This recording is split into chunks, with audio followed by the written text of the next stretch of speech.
Hello and welcome back to the Electronic Intifada's live stream for Wednesday, July 10th. Thank you for tuning in. I'm Ali Abunirma here with my colleagues Asa Winstanley and Tamara Nassar. Nora Barrows-Friedman and John Elmer are traveling this week, but they'll be back next week. It's day 278 of Israel's genocide in Gaza. We're now streaming simultaneously on YouTube, Twitter, also known as X, Facebook, and Twitch. And just a reminder, Tamara has recorded a tutorial for turning on live captioning during this live stream, which you can find a link to in the description below. You can also watch the recording of this program on YouTube anytime after the live broadcast ends, and captions are added automatically, usually within a couple of hours. Coming up, we'll have a discussion with journalist Rania Khalek in Beirut about the resistance to Israel's genocide in Palestine from Lebanon and across the region. We're also going to talk about the new admissions from Israel's military about the widespread use of the Hannibal Doctrine on October 7th. That's the one secret military order that allows Israeli forces to kill their own people rather than allowing them to be captured by an enemy. But we'll start with a summary of some of the latest developments in Gaza, and we'll also share some highlights of the reportage from the Electronic Intifada's contributors on the ground. This week, Palestinians marked another grim milestone as Israel's genocide entered its 10th month with no end in sight. This Monday also marked the 10th anniversary of the start of Israel's 51-day attack on Gaza in 2014, which killed more than 2,200 Palestinians, including more than 550 children. Today, Wednesday, Israel ordered all civilians to leave Gaza City as its forces attacked the headquarters of UNRWA, the UN Agency for Palestine Refugees. As it intensified its assault, Israel airdropped leaflets purporting to show safe routes out of Gaza City towards central Gaza. But according to some local reports, many Palestinians in Gaza City were refusing to leave their homes or places of shelter. Responding to the news, Rami Abdu, the head of Euromed Human Rights Monitor, said, Israel continues its plan to depopulate Gaza City and permanently displace its residents, while the world, including its institutions and people, remain a silent spectator. The Israeli escalation in Gaza City comes after its airstrikes on Tuesday hit people sheltering outside a school in eastern Khan Yunis in the southern Gaza Strip, killing at least 29. Israel claimed to have targeted a Hamas fighter with a precise munition in the deadly strike, but video broadcast by Al Jazeera shows the area filled with civilians enjoying a game of football at the time of the attack. Here's a short clip of that footage. واو كل مرة تسلم الجرة عبار فانتاسي هاي الحارس الحقوا اهربوا اهربوا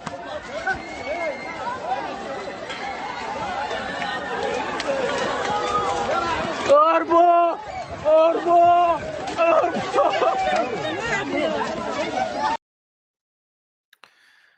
And for those who are listening, that showed people playing in a schoolyard and then very quickly people running and screaming, "Run away" in Arabic. Meanwhile, in central Gaza, Israeli strikes killed 60 Palestinians and wounded dozens of others. Israeli tanks pushed into an already battered Gaza City on Tuesday following renewed intense attacks. The Palestine Red Crescent said that it had received dozens of distress calls, but the intensity of the bombing made it impossible for them to help. The military wings of the Palestinian resistance groups Hamas and Islamic Jihad said they were battling Israeli forces with machine guns, mortar fire, and anti-tank missiles, and had killed and wounded Israeli soldiers on Gaza City's front lines. The fresh Israeli attacks in Gaza City caused a new wave of forced displacement, and Hamas said it may derail the protracted ongoing negotiations towards a ceasefire and a prisoner swap. Hamas had in recent days reportedly attenuated its position that Israel end the war as a precondition to any agreement, but it was seeking guarantees that negotiations would lead to a permanent ceasefire. Israel once again indicated that it would reject any deal that would leave Hamas as the de facto governing authority in Gaza. On Sunday, Prime Minister Benjamin Netanyahu reiterated his position that he would only accept an agreement that would, quote, allow Israel to return and fight until all the goals of the war are achieved. Meanwhile, Israel's Channel 12 News reported on a recent military assessment that much of Hamas's tunnel network is still in a good functional state in many parts of Gaza. The resistance group is still able to launch raids near the boundary with Israel and possibly even to cross it, according to the Times of Israel. The military chiefs reportedly recommended that Israel reach a negotiated deal with Hamas, even if it ends the war, in order to get back Israelis held in Gaza. In his first video appearance in weeks on Sunday, Abu Ubaidah, the spokesperson for the armed wing of Hamas, said that all 24 of the Qassam Brigade's battalions were intact and had recruited thousands of new fighters. With ceasefire talks seemingly at an impasse, there is little sign of relief for Palestinians in Gaza who have endured relentless attacks, trauma, and grief, and now increasing hunger and disease. On Saturday, Israel carried out an airstrike targeting a United Nations-run school in central Gaza's Nusayrat refugee camp. At least 16 Palestinians were killed and more than 75 injured in the attack on the school, which the UN said was being used as a shelter for nearly 2,000 displaced people. The Israeli military ordered tens of thousands of Palestinians in central and western Gaza City to immediately evacuate on Sunday and Monday. Israel ordered residents of 5 blocks in Gaza City to evacuate to the western part of the city on Sunday, only for that area to be ordered evacuated the following day, with Israel instructing people to move to Deir el-Balah in central Gaza. The areas affected by the new evacuation orders encompass 13 health facilities, including 2 hospitals, according to the United Nations. A senior UN official said last week that a recent Israeli evacuation order affecting 1/3 of Gaza's territory in southern Rafah and Khan Yunis had, quote, wiped out efforts to improve the humanitarian situation. Within Gaza, insecurity, damaged roads, and the breakdown of law and order have also hampered the delivery of fuel and aid needed to sustain humanitarian operations, according to the UN. This has caused food and other supplies to spoil due to summer heat. The lack of fuel has forced bakeries to close once again, including the largest bakery in Gaza City. No commercial trucks have entered northern Gaza for months, according to the United Nations. On Friday, the Euromed Human Rights Monitor accused Israel of using water as a weapon of war through the, quote, persistent, systematic, and widespread targeting of the Gaza Strip's water sources and desalination plants, end quote. With 9 out of 10 people in Gaza currently displaced, most of them forced to move multiple times, people are compelled to reset their lives repeatedly without any of their belongings or any prospect of finding safe or reliable access to basic services, the UN Office for the Coordination of Humanitarian Affairs said. What's happening in Gaza since last night is a return to the first month of genocide, Dr. Mustafa al-Masri, a psychotherapist in Gaza, wrote on Twitter on Monday. Under relentless bombing, people are forced to wander aimlessly, driven south to be slaughtered there. These are the darkest and most dangerous days of the war, Dr. al-Masri added. According to a new article in the world-renowned medical journal The Lancet, fatalities in Gaza could be vastly undercounted in the official death toll, which stands at about 38,000. The new estimate conservatively assesses that up to 186,000 or even more deaths could be attributable to the current conflict in Gaza.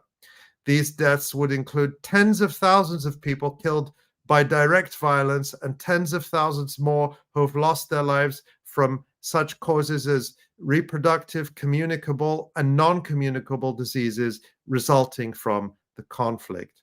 The estimate of 186,000 dead represents approximately 8% of Gaza's population of around 2.3 million Palestinians.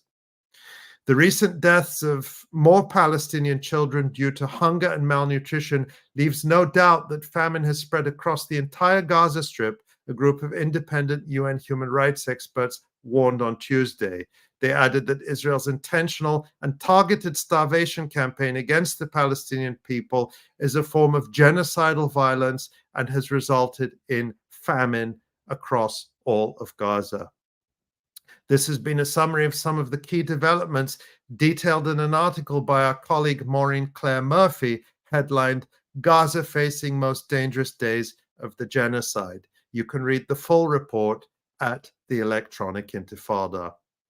This week, we published a piece by Fidra al-Qidra about Israel's massive raid on Nusayrat refugee camp on June 8th that killed almost 300 Palestinians. Fidra reports on the testimony of a 16-year-old boy who was told he'd never walk again after being shot by soldiers during the raid.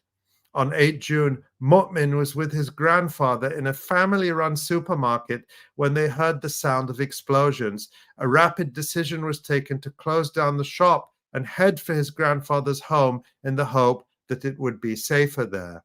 About 30 minutes later, they realized that the Israelis were nearing his grandfather's house in tanks. His grandfather locked the house and told the 15 or so people inside it to gather in one room. Soon afterwards, Israeli soldiers broke down the door of the house and began firing everywhere. As they approached the room where the family had gathered, Mu'min's grandfather raised his voice. He alerted the troops to the fact that they were civilians in his home. The Israelis entered the room and removed Mu'min's father and grandfather from it. They covered my father's head with a black bag and tied his hands. Then they told him to kneel down and look at the floor, Mu'min said. After they blindfolded my grandfather and told him to lie on the floor. Mu'min's 12-year-old brother Ahmed was ordered to strip. The soldiers bound up his hands and beat him. The soldiers burned Ahmed's neck with a cigarette as he screamed in fear. They started beating my dad and asking him about the resistance and weapons, Mu'min said. My father told them that there are no weapons in the house, that we are civilians and displaced people and do not know anything about the resistance. The soldiers threatened Mu'min's father that if he did not give them a confession, they would kill the children. Mu'min, his brother, Yaman, and their aunt were all shot. According to Mu'min, one of the soldiers laughed after wounding him. He was deliberately trying to scare me, Mu'min said. My mom begged him not to kill me. Once the soldiers left the house, Mu'min's father called an ambulance. None was able to reach the family, so his father put Mu'min on the roof of his car and Yaman inside it, then drove them to hospital. By the time they reached the hospital, Yaman had died. That's from the article by Fidra al-Qidra, headlined, Israelis laughed after shooting me, says survivor of 8 June massacre. It was published on July 8th, and you can read it at the Electronic Intifada. And Iman Abukar wrote about the daily challenges and indignities that are universal among displaced people in Gaza. 8 months have elapsed without electricity. Before the genocide, we were accustomed to 8 hours of power daily. However, since then, Israeli forces have targeted Gaza's only power plant, as well as solar panels across the Gaza Strip. I've regressed to washing clothes by hand, cooking and baking over firewood. There are shortages of gas, fuel, and flour. The washing machines and refrigerators in those houses that have not been reduced to rubble serve as mere decorations, or in some cases, a sanctuary for children during their games of hide and seek. Even basic activities such as charging our phones or connecting to the internet have turned into monumental challenges. We traverse long distances to find working solar panels. Life in makeshift tents and crowded schools lacks even the most basic necessities. Days can pass without access to clean drinking water. We try to avoid unhygienic public bathrooms where queues are interminable. That's from Iman Abukar's article, The Daily Struggles of Life Under Attack, published at the Electronic Intifada on July 5th. Finally, in a piece published on July 3rd, Usama Abujid describes how some families are trying to make do after being displaced from their homes. With Rafah crossing closed and little to no aid being distributed in Gaza, the Bekir family from Rafah and displaced to Al-Mawasi was unable to find a tent and converted a bus into a shelter. Ahmed Bekir and relatives removed the seats and furnished the bus with the rugs, mattresses, and pillows that they had acquired during their several displacements. They put the blankets in the baggage rack and designated a distinct area in the trunk of the bus for kitchen-related items such as food and water gallons. They placed cloth over the glass of the bus windows to protect the inside from the sun and keep it cool, and to provide family members some privacy. I spend time with my kids inside the bus in the evenings now, just like we would at home, while we listen to the radio on my phone about the latest updates in the war. After that, we go to bed, Bekir said. We feel as if we're in a real home. Other families have pitched improvised tents made out of the parachutes used to drop aid into Gaza. Osama interviewed brothers in Khan Yunis who made a tent out of parachutes with the remnants of exploded missiles as the armature. One of the brothers, named Saeed Rizq, said, "We are glad that we finally have a shelter where we can now sleep, eat, and change our clothes in a somewhat comfortable way." Another man interviewed by Osama, named Bassam Hassanin, purchased a burlap tent from a tailor and pitched it inside his truck in which his family is living near the beach in Deir al-Balah.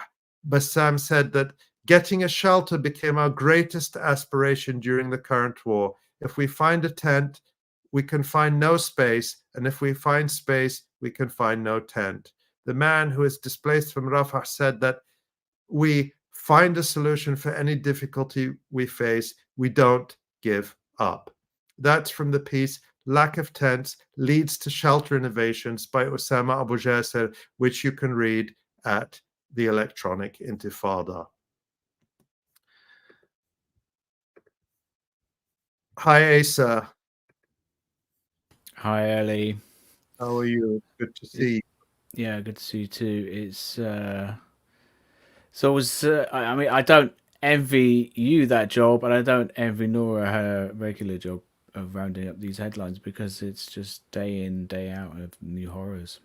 Yeah, and even reading about it and watching it is traumatic, and you can't compare that to living it. So, it's our opportunity and duty to at least tell the world what is happening in Gaza.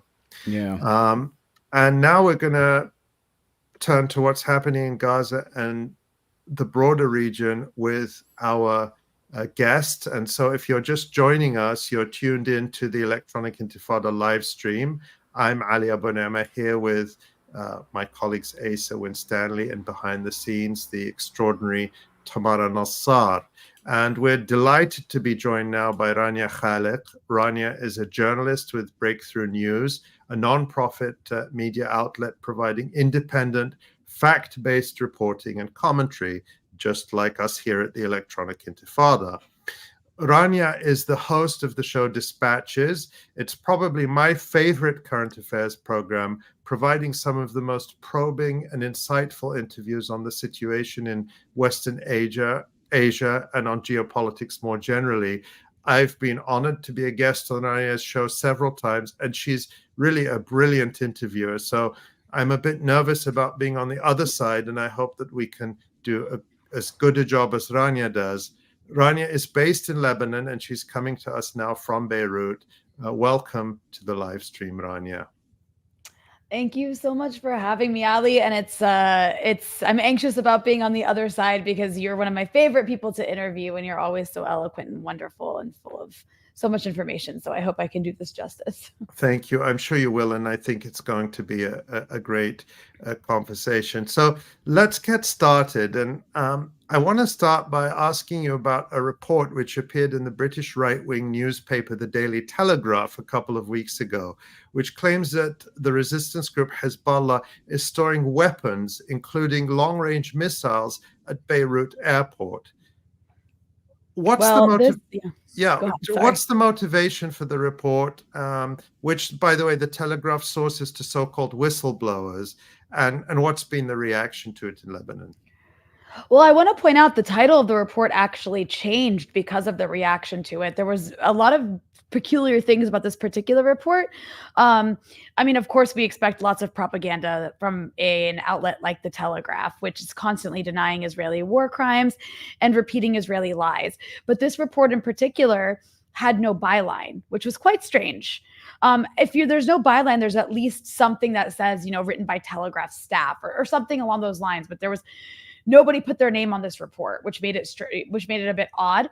On top of that, the title changed initially. The title stated as fact that there are Hezbollah weapons being placed or being stored at the Beirut airport.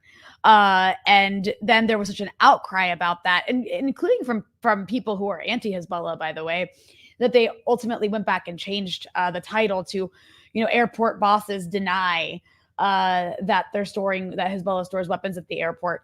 And the other thing about it that's really important to note is that there's something called the International Air Transport Association, which I was not familiar with before this report.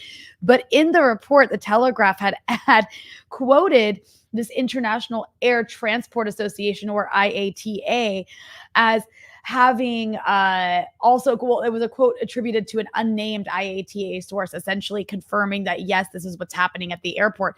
But after this report came out, the IATA released a statement clarifying that the quote was entirely false.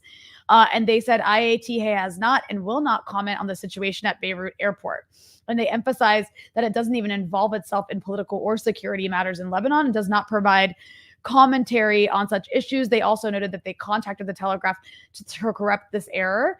And so the newspaper responded and updated the report by removing IATA's name from the article, but then I don't even think they added a correction to it, by the way, which is the most shoddy thing you can possibly do. There's no retraction, no correction, just changing the title, no byline. It was really bizarre. Furthermore, I mean, this is the kind of report that, I would think that maybe like an intelligence official threw into the newspaper. I have no idea. That's pure speculation. I can't prove that, but it was just such a bizarre report. And it's frightening to see that be placed in a media outlet, even one as, propagandistic as the Telegraph, because that puts the Beirut airport in danger. You're essentially making it a military target based on lies. There was, so-called whistleblowers quoted throughout, but nobody was really named except for like one Lebanese forces official that was called up, and just said, yeah, that's probably true. And Lebanese forces is a political party and fascist militia in Lebanon that's aligned with the U.S. and aligned with Israel. So somebody from that party would say that. But the point is that this to me looked like the Israelis and their allies within this outlet trying to justify bombing Beirut airport. And I want to be clear here. Hezbollah, it's very unlikely. I'm almost 100% sure Hezbollah does not store their weapons at the Beirut airport. That's not how the Beirut airport works. Hezbollah doesn't control the Beirut airport. There are different factions in Lebanon that all have some security measures over the Beirut airport, but not in a way where Hezbollah could store weapons there. That's not how Hezbollah brings weapons into the country. And again, placing an article like that is very dangerous because, this is how Israel, if there is a war on Lebanon, a bigger one than there is now, would get away with being able to just point to this and say, oh, see, this article was in the Telegraph. And I'm sure Matt Miller would go along with that in order to bomb a civilian airport. Yeah, it's a bit like how before as the genocide was just getting underway in Gaza, Israel published this cartoon animation showing the multi-level Hamas headquarters that supposedly existed under Al-Shifa Hospital as a pretext to bomb it. So it looks like it could be something like that. Ali, it's also, this is part of the Israeli playbook, because we can sit here and like laugh at an article like this, just as we could have sat and laughed at the Israeli animation about Shifa Hospital. But look at the material consequences of those absurd lies. What we see is a mainstream media that's ultimately willing to take Israel's ridiculous, unproven fabrications and promote them as though they have some sort of legitimacy when Israel does go ahead and do something entirely crazy, like dismantling every single hospital in Gaza, or, whatever it fantasizes about doing to Lebanon. Yeah. So, Asa, do you want to introduce the video clip that we're going to show to Rania and get her comment on?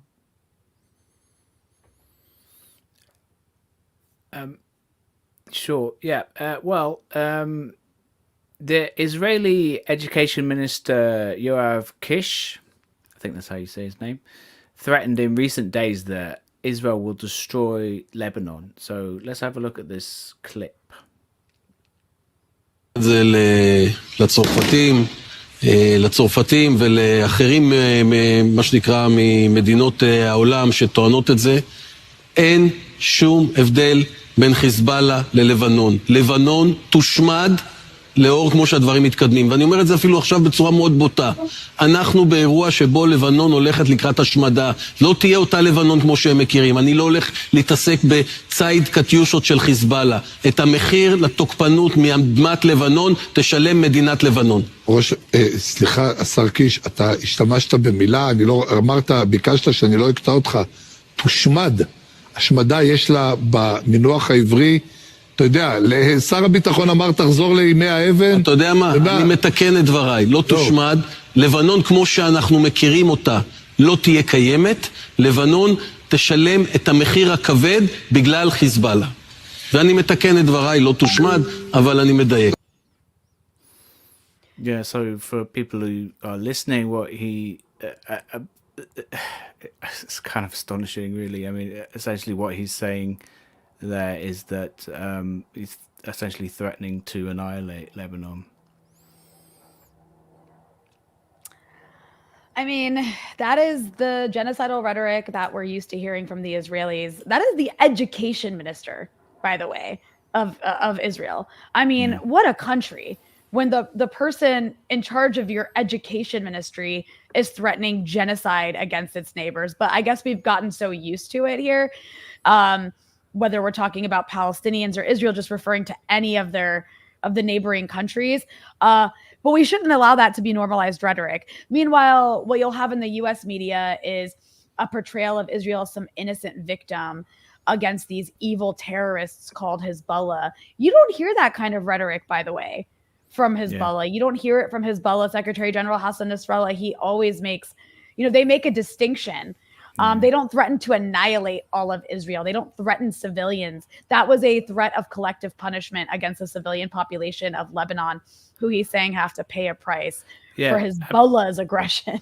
Absolutely. Like the exact words he used were, Lebanon as we know it will not exist. And he said there's no distinction between Hezbollah and Lebanon. And he asserted that Lebanon would, quote, pay for Hezbollah's aggression and that it would be annihilated. So, Rania, what's the reaction in Lebanon to that statement? What have people been saying, and what's your reaction?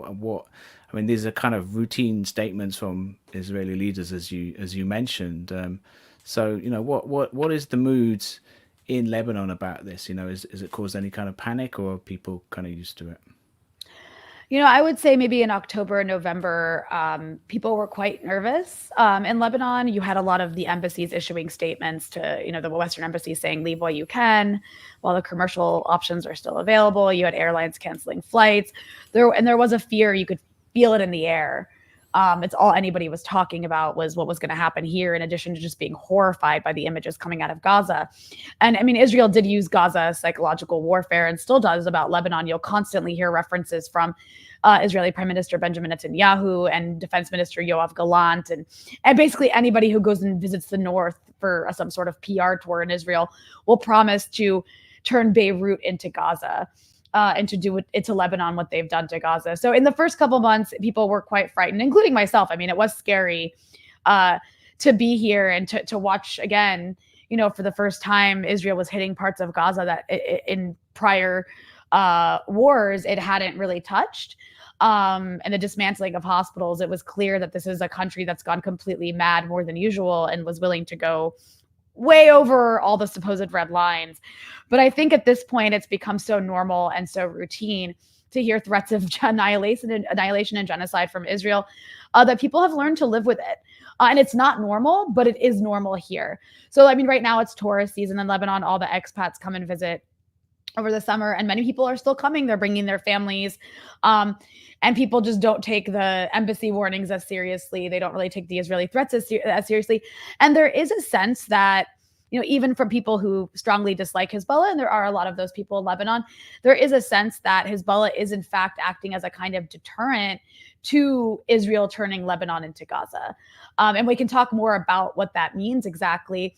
But I would say, the mood here is kind of up and down. Every few couple months, there'll be something that makes everybody freak out for a day, and then it passes. And there does still seem to be some level of a priority of diplomacy over a massive escalation. So yeah, I would say sometimes I'm a little surprised. Sometimes I get a bit more worried than maybe like people who I would think would be worried, like family members who are coming to visit would be. So it's just normal. Genocidal rhetoric from Israel is normal.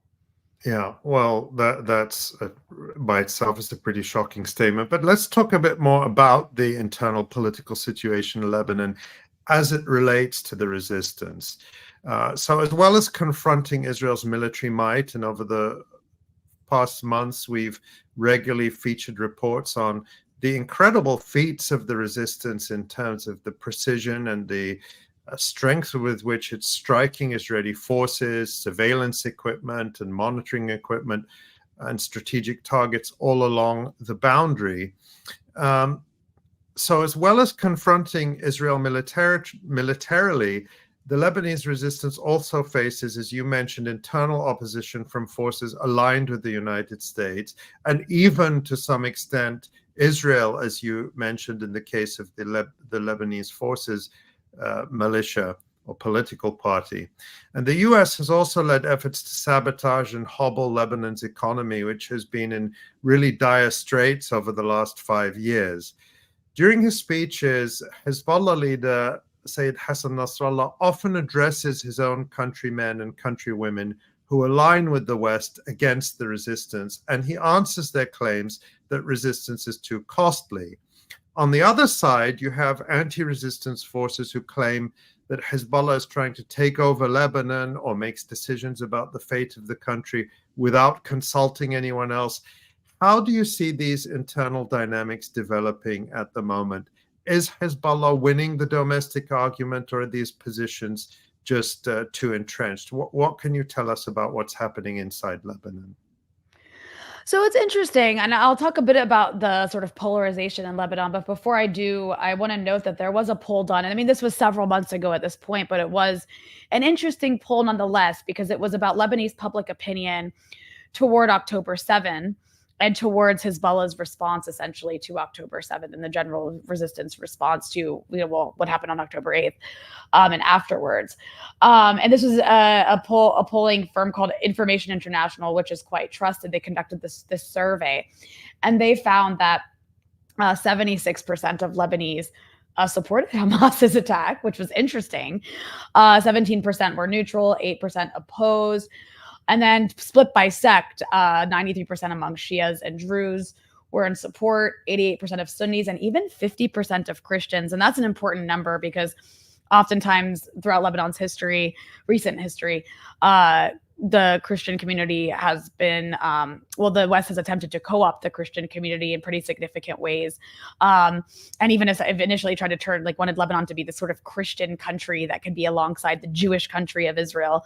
And some of the parties that are supported by the West in Lebanon are these like fascistic parties that that have like a very Christian nationalistic identity. And then on Hezbollah's involvement, you had 48% opposed to Hezbollah's participation in the war, 27% in favor, and then 26% neutral. But if Lebanon comes under attack, 43% support Hezbollah's involvement, which is actually a plurality compared to who would have opposed it.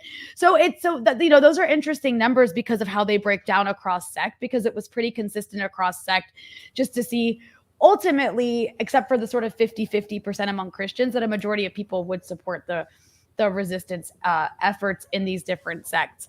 And I mean, all that's to say, Lebanon does have a very polarized political infrastructure where you have parties not only based on sect, but there's sort of two camps.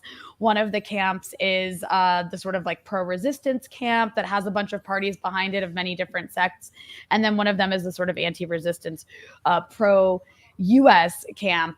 And what's important to understand about that is while the majority of the country, while the country as a whole isn't like all behind whatever Hezbollah does, Hezbollah is not just a armed group, it's also a political group, and it is elected to parliament. The last elections we had were in 2022, where Hezbollah won 13 seats, and it's part of the largest parliamentary bloc.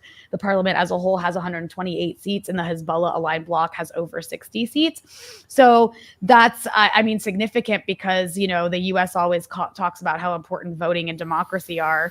And so Hezbollah and its allies have been voted into government more than America's allies. That said, there are U.S. and Saudi-backed parties that are anti-Hezbollah, and they make a lot of their campaigns about disarming Hezbollah. And oftentimes you'll hear them talk about normalizing and peace with Israel. And I'm saying that's an important word to use when we talk about Lebanon and Israel, the idea of peace, because Israel still occupies land in Lebanon and used to occupy huge parts of Lebanon. But all that's to say, the U.S. plays a significant role, and its regional allies, though less so these days, play a pretty significant role in basically funding political parties, in some cases arming political parties that have aligned fascistic militias, as an attempt to try to deter Hezbollah. It hasn't worked, though. Hezbollah is very well organized. Hezbollah is armed very well. And again, I think a lot of people recognize that this group, this organization, is the one thing standing in the way of Israel turning Lebanon into Gaza. Yeah, 100%. Well, we've got a propaganda video here to show, which was posted by the Israeli army a few days ago. Let's take a look at that now, if we could. This flag around lately. Do you recognize it? Do you know what it stands for? This is the flag of the Hezbollah terrorist organization, a Lebanese militia funded, trained, and controlled by Iran. Founded in 1982, it's been led by Hassan Nasrallah, its Secretary General, since 1992. In its 42 years of existence, they have managed to become the world's most dangerous and best-funded terrorist organization, with over 100,000 terrorist operatives and an arsenal of over 200,000 rockets. But Hezbollah doesn't just want to eliminate Israel. They've repeatedly claimed that their end goal is to completely eliminate the US and the West. Hear it from them. وأنا بجاوبك مش المعركة مع إسرائيل. إسرائيل هي عبارة عن أداة تنفيذية. المعركة الأساسية والحقيقية هي مع أمريكا. Recently, many of these flags have made appearances around the world, used as a facade to whitewash Hezbollah. But just remember, the next time you see someone with a Hezbollah flag, that the only thing this represents is terrorism and death. I couldn't help laughing a little bit at the forced Israeli pronunciations of Can they not say that? Like, what's up with that? They can say Hebrew. It's funny because they have, a large segment of the Israeli Jewish population who are of Arab origin and who pronounce the letter Ha and who can say Hezbollah. They don't have to say Hezbollah. So I think that it's a racist choice. I think it's deliberate because they could say Hezbollah. They have no shortage of people who can pronounce the letter. She also said Hassan Nasrallah. No, it's like the Hamas, the Hezbollah, they like to list the Hassan Nasrallah. Anyway. Also, her accent was American. She can say the H. Like, she can make an H sound. I know that girl who voiceovered that. It is racist. Yeah. I agree with you. I think it's racist. I think they just like to say it to be condescending. It's an interesting phenomenon in Israeli society, actually. In all seriousness, I know we make fun of it, but I think you're right, Ali. It is a racist choice. I also think it's perhaps Israelis' way of presenting themselves to the West as like the experts on, on the Arabs, in this kind of war on terror kind of way. But the irony, of course, is that they're getting it wrong. Yeah. But Rania, what's your reaction to that video? The hut aside, what's your reaction to that video? And as a very basic question for maybe might be interesting for a lot of our viewers and listeners, when was Hezbollah founded, and why does it exist? Well, my reaction to the video, Asa, is it's just bad propaganda. I mean, I don't know. Like, it even contradicts itself. The clip they showed of the Hezbollah official speaking, where she's like, he wants to destroy America, or they want to destroy America. Ultimately, was actually him saying something very correct, which is that America is like Israel's America's puppet, and America is the main enemy. I mean, just for an imperialist, in imperialist terms.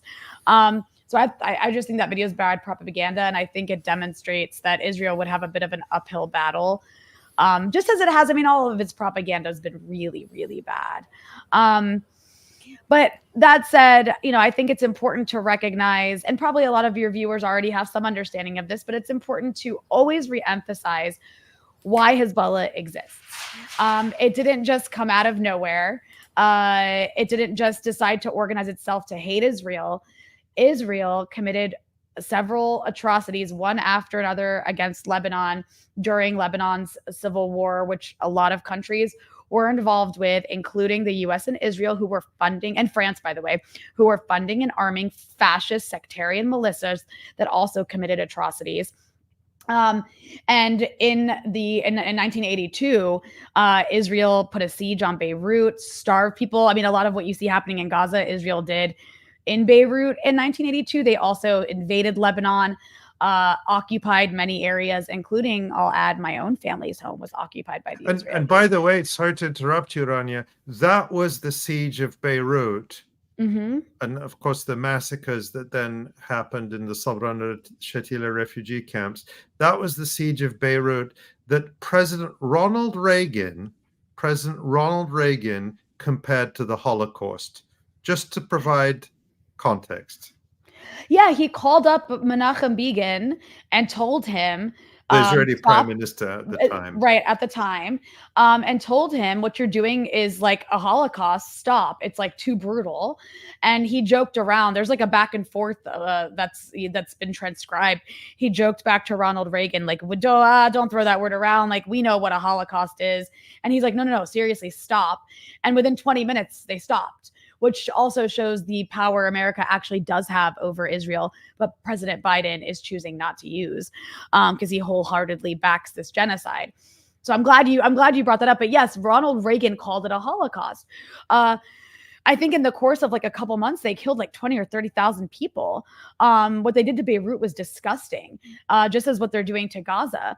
And that's just, I mean, we could sit here and talk for hours about what Israel has done to Lebanon, and Israel ultimately, what they did to my family's home was like the least atrocious thing compared to what they did to other parts of Lebanon. But they occupied my grandmother's house and left their feces everywhere and like smeared it on the walls. In addition to their Star of David graffiti, that's what they do, and then they expect you to love them and call you an anti-Semite if you don't. After they do that to your home. But all that's to say, Israel invaded, starved, and occupied Lebanon. The Israeli occupation of southern Lebanon lasted from 1985 during the Lebanese Civil War up until 2000, which was many years after the Lebanese Civil War ended. And in that time, committed atrocity after atrocity after atrocity. In southern Lebanon specifically, they ran torture facilities. They funded a fascist militia called the South Lebanon Army to act on their behalf, and on and on and on. So it was out of these horrors that Hezbollah emerged in the South as resistance to Israel's occupation in the 80s, and continued to resist. And of course, Israel and the US call them terrorists. I mean, can you imagine labeling people terrorists for preventing you or trying to prevent you from stealing their homes and killing their families. I mean, that's just what they do to Palestinians. It's what they do to Lebanese, to anybody who stands up for their land and their families. They're all terrorists, according to the Americans and the Israelis. But Hezbollah became a very powerful organization. And I want to also note it was one among many. There was many different political groups that had armed wings that fought the Israelis throughout this time, but Hezbollah emerged as the strongest and most formidable and well-organized one. And in 2000, they kicked the Israelis out of southern Lebanon. And it was a huge victory for the region. I mean, this was the first time Arabs had managed to liberate their land from Israeli occupation in such a dramatic way. And then they also fought a war in 2006, where Israel, again, this was a 33-day war. In the summer of 2006, Israel committed massacre after massacre. And Hezbollah fought very fiercely against the Israelis. I mean, Israel tried to invade and they couldn't. Like, they could barely take a hill in southern Lebanon. And that was back in 2006. And Israel basically, after 33 days, had to admit defeat, despite doing what they do best, which was killing civilians. Israel killed over 1,000 Lebanese civilians that summer. But they also lost 121 soldiers, which at the time was quite unprecedented because, Israel's supposedly the strongest military force in the region. And Hezbollah is like this far weaker militia. But I think this is when the image of Israel as the strongest power ever started to crack. And then we saw, I think Hamas deliver a bit of a death blow on October 7th. But all that's to say, it's this environment in which Hezbollah emerged and continues to exist because Israel has not stopped being a threat to Lebanon. In fact, even now, you see there's this crazy, they call it a crazy organization that has greater Israel ambitions that's planning on colonizing southern Lebanon for when Israel invades and takes it, as they believe it's what's going to happen. So, and Israel, again, has consistently since 2006, despite not actually doing it, has threatened regularly. I mean, I've lived in Lebanon the past 7 years. And in all these 7 years, I've lost count of the times I've heard Israeli officials threaten to send Lebanon back to the Stone Age, threaten to annihilate Lebanon, threaten to reoccupy and invade Lebanon. But Rania, just to play devil's advocate for a second. So, you're saying Hezbollah is there to defend Lebanon against Israel and to defend the South. And by the way, the South, the Hezbollah and the other resistance factions defeated Israel on the 25th of May, 2000, when Israeli forces fled along with their Lebanese collaborators, the South Lebanon Army, and they just literally fled. I visited about 3 or 4 weeks later. I was going to Lebanon, and I went to the South with some friends from the South, and we had an incredible tour. We went to the 𝐓𝐿 prison where Israel had tortured people for decades. And we even visited Israeli military positions that were abandoned. I remember seeing open cans of food, like they were in the middle of eating their rations when the order came from Prime Minister Ehud Barak at the time to abandon and flee, and they left Lebanon. So it was incredible to see that situation. But that was 20 some years ago. Lebanon has an army, don't they? Why do they need Hezbollah? And that's a great question, right? If Lebanon has an army, this is what the Americans always say. The Americans are always saying, Hezbollah unilaterally makes these decisions that put Lebanon in harm's way. The Israelis say this too. The Americans are big proponents of the Lebanese army. The Lebanese army is basically entirely armed by the Americans. But when I say armed, I want to clarify what those arms mean. I mean, they get hand-me-down night vision goggles and guns that barely work. That's the kind of arms the Americans give to the Lebanese army. And then they say this is what's supposed to protect Lebanon as they provide Israel with as many bunker buster bombs that weigh 2,000 pounds as they want. So it's a way of rigging the situation. And I also want to note that the U.S. has repeatedly pressured Lebanon to reject military packages from other countries. This is actually WikiLeaks cables revealed that this happened with the Russians. The U.S. pressured Lebanon to reject back in 2008 a Russian military package that included tanks and fighter jets and ammunition. And so they actually, sabotage efforts to arm Lebanon in any significant way that could be used against the Israelis. This happened again. The Russians actually came and offered the Lebanese back in, I think it was maybe 2012, sometime around that time. They came and offered the Lebanese a $1 billion weapons package over 15 years with no interest on the repayments. And this time it actually seemed like it might go through. And the president approved it. The army approved it. The defense minister was about to sign it on his trip to Moscow. But there was intense pressure from both the U.S. and the UK ambassadors in Lebanon that essentially forced then Lebanese Prime Minister Saad Hariri to basically put the deal in the garbage. So once again, that's the US getting in the way and becoming an obstacle to Lebanon getting arms. They don't just use this with arms, by the way, just as an aside. They do this with infrastructure. China has repeatedly offered to provide, and I know this from people, inside sources in the Lebanese government who've dealt with this. Chinese officials have repeatedly offered to just do basic infrastructure packages for Lebanon, like whether it's like building a power station or helping with port stuff. And Lebanon could really use that, given that its economy has been crumbling since 2019. It's one of the worst economic catastrophes of the century. And whenever Chinese officials visit and make offers like that, the next day, Lebanese officials will receive a visit from the US embassy threatening sanctions if they dare go through with any projects from China. So the US stands in the way from Lebanon having functioning infrastructure from other countries, and it stands in the way certainly from Lebanon having any weapons that could actually help it have a measure of self-defense. So you have the US and the West generally basically sabotaging Lebanon's capacity as a state to defend itself from an aggressive colonizing neighbor.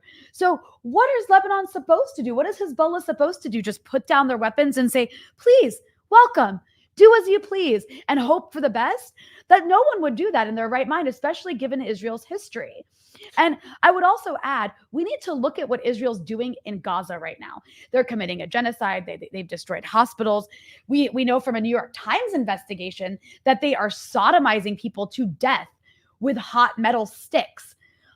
They are raping people. I mean, the list goes, they're beheading people with bombs. I mean, the list goes on and on. I have a friend I talked to today whose family in Gaza, they've lost 160 members. And that story, Ali, you've heard it from tons of people as well. Everyone's lost 100 or more family members.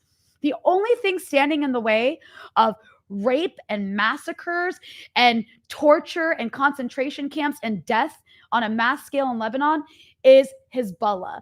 And so, I mean, for the US and Israel to sit there and talk about this as a terrorist organization and demand they put down their weapons, it's a joke. Well, and I think there's a parallel there with the Palestinian Authority, which the US and the EU and other enemies of the Palestinian people in the West help to arm and train. And they have tens of thousands of Palestinian Authority so-called security forces who are simply not allowed to defend Palestinians against the genocidal Zionist state. So I think there's a parallel there with how they may see the role of the Lebanese army. But let's shift to some of the regional picture, Rania. As you know, for decades, the US and Israel have tried to foment sectarian conflict across the region as a divide and rule strategy between followers of the Sunni and Shia traditions in Islam. And of course, Hezbollah is generally associated with the Shia tradition. We saw this in Iraq after the US-led aggression and occupation in 2003, and we saw it escalate again after Israel invaded Lebanon in 2006 with full US backing. In 2006, as you noted, Israel was badly defeated and humiliated by Hezbollah, which raised Hezbollah's popularity, legitimacy, and profile across the Arab world. I remember that very clearly. They were seen as heroes, as anti-colonial resistance heroes, acting on behalf of the whole Arab world. So following that, we saw a big push by pro-American Saudi media, among others, to define Hezbollah as a Shiite Shia Iranian proxy, and even as a foreign force in Lebanon, despite the fact that Hezbollah is made up of Lebanese people. Do you think this strategy worked, or to what extent do you think it worked? And what changes are you seeing now, especially since October 7th, in that kind of regional sectarian picture? I mean, I think it worked to a degree for sure, for a significant period of time, especially after the Arab Spring in 2011. A lot of the sort of anti-Shia groundwork was laid ahead of 2011 and then was sort of put into effect.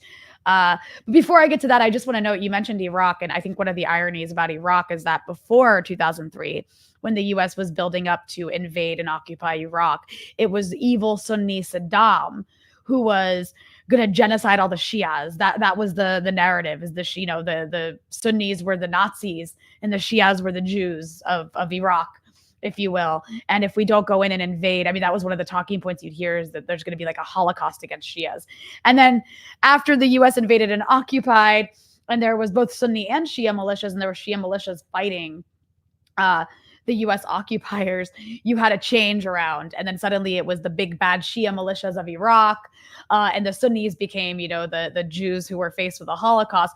So it's interesting the way the Americans want to change those, those characterizations at the snap of a finger, depending on what behooves America.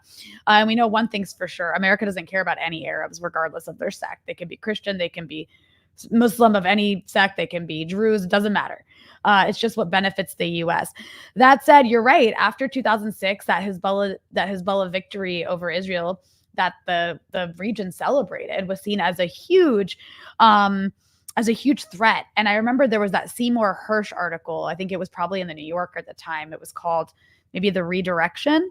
And it was when Dick Cheney, and I think the intelligence chief at the time of the Saudis, got together and decided to basically put their efforts behind demonizing Shias across the region, to demonize Hezbollah, specifically Iran, to try to divide and conquer, as they always do.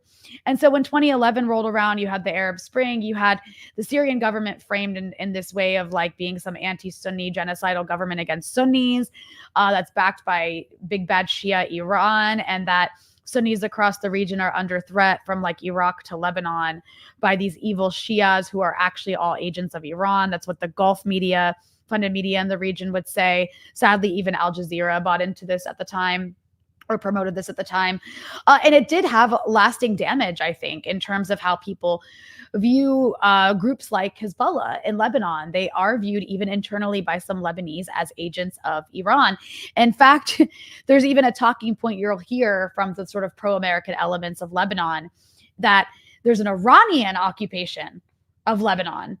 And by Iranian occupation, they mean Hezbollah is Iran and occupying Lebanon, whereas actually Israel occupies Lebanon. So it's kind of just amazing rhetorical upside down planet they live on. Yeah, it's a really sort of chauvinist, sectarian argument, isn't it? So it's racist. It's racist they're because not Lebanese; they're right. secret Iranians. Well, yeah, you're taking away their identity as people that are indigenous to Lebanon, that are defending their land. You don't have to love them, but all that said, so yes, that has done significant damage. And there's also a lot of NGOs that are funded across the region, a lot of that kind of promote the same ideas. However, I would say October 7th, and maybe even, the war on Gaza in 2021 by Israel was sort of the beginning of this, undid some of that. Hamas and Hezbollah in Syria initially were on opposite sides. Because, Hamas is an arm of the Muslim Brotherhood in Syria, or is aligned with the Muslim Brotherhood. Or it was originally, it emerged from the Muslim Brotherhood. Right, and it's independent now. Yes, that's true. Yeah. But like in Syria, there was this kind of natural affinity because a lot of, the Muslim Brotherhood in Syria was obviously very anti-government and was a part of a lot of the fighting against the government. And initially, Hamas in Syria did align with these groups. But actually, and you would hear this often from people who claim to be pro-Palestine, but wanted to be also, pro-US intervention in Syria. They would say, but look, Hamas is against the regime. But actually, Hamas, because things went so disastrously wrong and it literally became a war between the Syrian state and this collection of Salafi jihadist groups, some of whom included Al-Qaeda and ISIS, Hamas then switched sides. And groups in Syria. openly backed by Israel. Yes, and had Hamas not switched sides, they would have ended up fighting on the side of Israel. And not just Hamas, I visited Syria a few times, and I actually went to the Golan, the Syrian-controlled part of the Golan, and talked to people who initially fought on the side of the opposition, but quickly saw that the opposition was working with the Israelis, and switched back to the government side. So a lot of that happened. It didn't get much attention in Western press, obviously. But all that's to say, October 7th has undone a lot of that. I mean, even in Lebanon, the Muslim Brotherhood in Lebanon is now aligned with Hezbollah and is fighting in coordination with Hezbollah against Israel. So that's, the Muslim Brotherhood's a Sunni group. And this is, again, the Muslim Brotherhood in Lebanon specifically. And you even have so much concern about that and the fact that the Sunni community in Lebanon supports this fight against Israel, that the Washington Institute for Near East Policy published basically a lobbying article recently. One of the co-writers for it was Hanin Ghaddad, a Lebanese woman who is considered a traitor by many people in her community in this country because of her advocacy for the destruction of Lebanon. But basically asking the US government to sanction Lebanon's Muslim Brotherhood because it's now working with Hezbollah, and to get Saudi Arabia to come back into the country and to start supporting the Sunni community again, lest they be lost to Hezbollah. So you actually have some of what the US has done has become undone by October 7th, because October 7th has re-emphasized or reminded people in the region who the real enemy is. And the real enemy is this settler colonial state backed by the United States trying to destroy the region. And so you're seeing, attempts or efforts or suggestions for efforts to once again to kind of reinvigorate the sectarian divide. But right now it's not working. And I think that's really positive. And I think it's really significant that in his speeches, Sayyid Hassan Nasrallah, the leader of the Secretary General of Hezbollah, never uses sectarian rhetoric.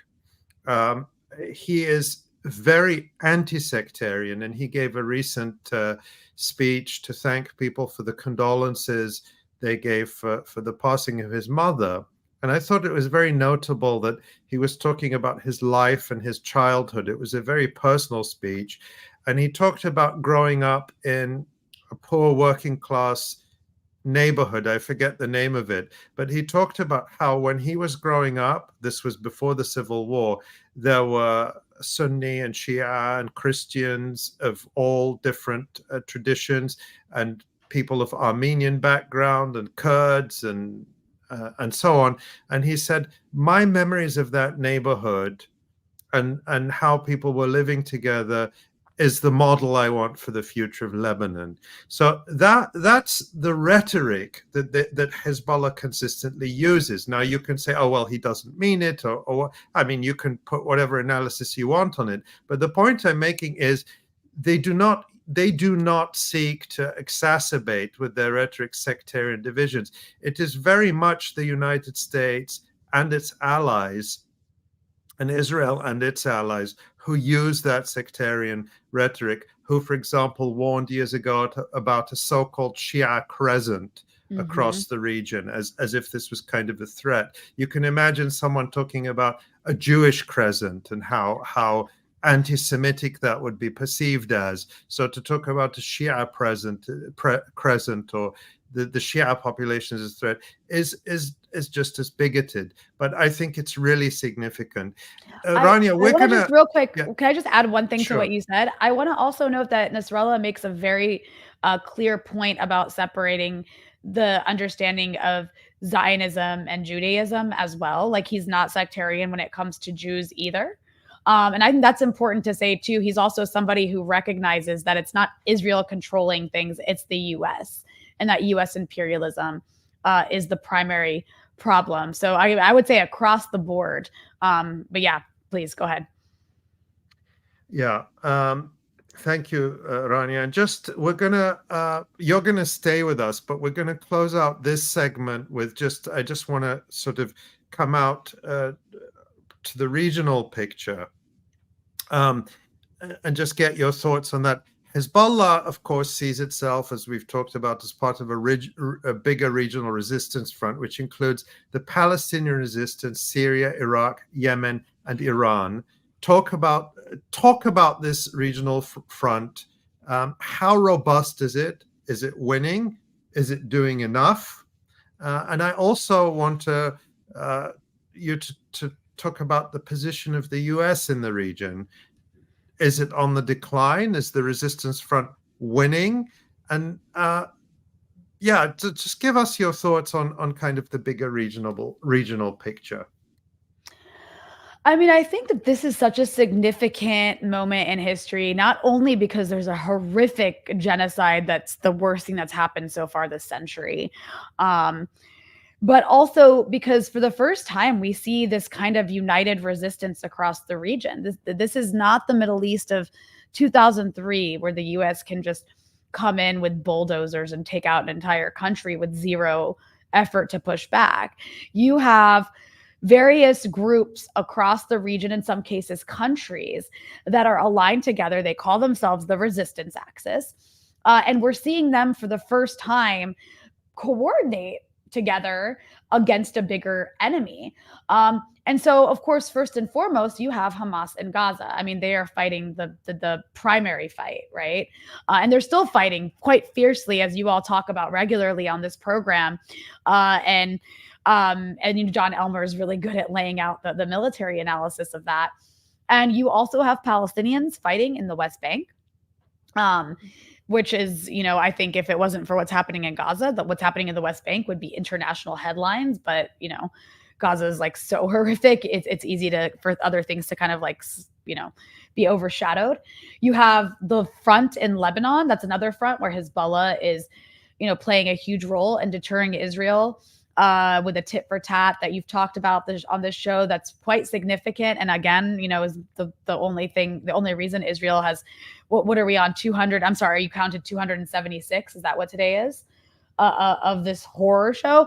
In 276 days, Israel, every war in the past, Israel would bomb the airport in the first days of it.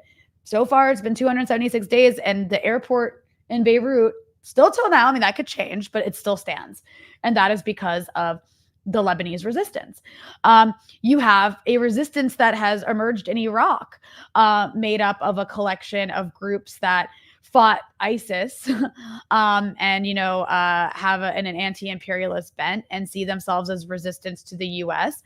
And there's this group that emerged, the Islamic Resistance of Iraq. It's a little bit vague who exactly is a part of this group, but it's a collection of these groups, some of whom fought with the Hashd al-Shabi in Iraq against ISIS, who have been in coordination or in solidarity with Hamas and Gaza, have been hitting near the U.S. or striking towards the U.S. embassy or other places. And in some cases, actually striking Israel. And that's never happened before. I mean, not the striking of the U.S. has, but not Israel. That hasn't happened, and that's new, and it's happened pretty regularly. I would say since October 7th, as regular as it can get from Iraq. And these are also groups that are promising, if this expands to Lebanon, they will come to Lebanon and fight from there. And they're promising to do more damage to what are sitting ducks, U.S. assets that are sitting ducks across Iraq that don't really have the ability to protect themselves from rockets from these groups if they were to ramp up the frequency. You have also, I think one of the most important things to happen was the Yemenis. The Ansar Allah, which is known more popularly in the US as the Houthis, actually inflicting material damage, material consequences on the Israelis by stopping ships headed for Israel and disrupting, this international shipping channel, which has been huge. And you could describe as humanitarian intervention against a genocide. And also they have launched missiles at Israel as well. So you have this kind of coordination we haven't seen before. And then, of course, I want to mention Syria because, you talked about the Israelis working with the Syrian opposition. Well, why would they do that? They would, because the government in Syria was aligned with this resistance axis and is a primary way for the resistance in Lebanon to get weapons, to be able to basically like get all these, like this big weapons capability they have today, they couldn't have without Syria as a kind of land crossing.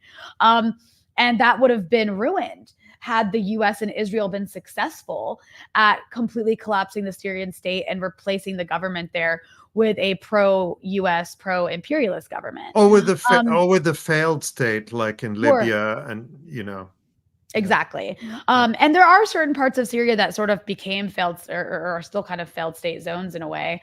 But that said, there still is a government in Syria that is aligned with the resistance axis. And, you know, the people, I mean, I think it's an interesting thing to reflect on because there are people who attacked us for simply opposing a U.S. regime change scheme in Syria or an attempt to collapse the state in Syria on the basis that if you support Palestine, you have to support like a U.S. no-fly zone in Syria. And I think we see now that had those people won, you wouldn't see the strong resistance you see from Gaza to Lebanon.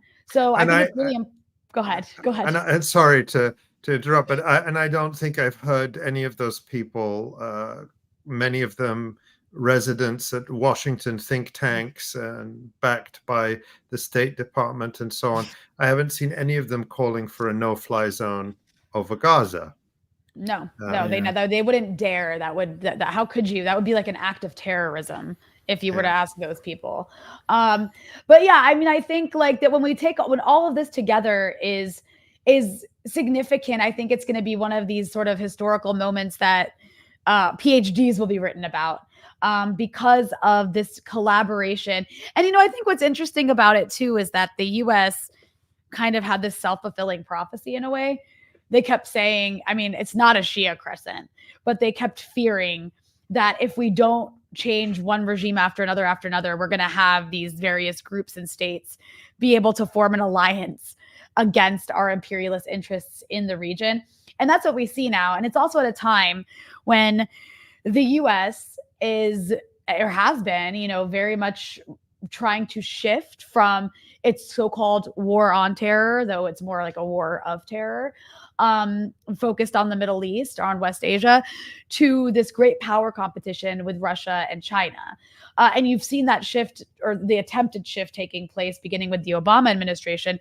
Any Pentagon white paper you read is almost entirely devoted to China, Russia. You see it with the US just continuing to flood Ukraine with weapons to try to bleed the Russians, fighting them to the last Ukrainian, with this obsession with Taiwan. I mean, even in that recent aid package that went to Israel, there was also a massive aid package attached to it going to both Taiwan and Ukraine. So the US has been trying to, you know, get out of the Middle East and move towards its bigger enemy, with these bigger competitors like China and Russia. And this has definitely become an obstacle to that. But I mean, as a result of shifting assets over the years, the US is in a more precarious position in the Middle East, where they're not actually able to protect themselves very well, which is the one reason why they're still attempting to diplomatically avoid a bigger war with Lebanon, because they fear that, and they're not wrong to fear this, that if Israel launches a big war on Lebanon, it will draw in other regional players, and the US will become a target in a way that it hasn't been yet. And a lot of damage can be done in that capacity. You have US bases in Iraq, you have US bases in all the Gulf states, Saudi Arabia, Bahrain, Qatar, and you have, you know, and these aren't exactly places where the US can necessarily like prevent every single rocket from coming in, every single missile from coming in, and even Israel itself. And I mean, you guys have done analysis on this show that's way better than anything I could go into, but Israel is completely vulnerable to Hezbollah's weapons.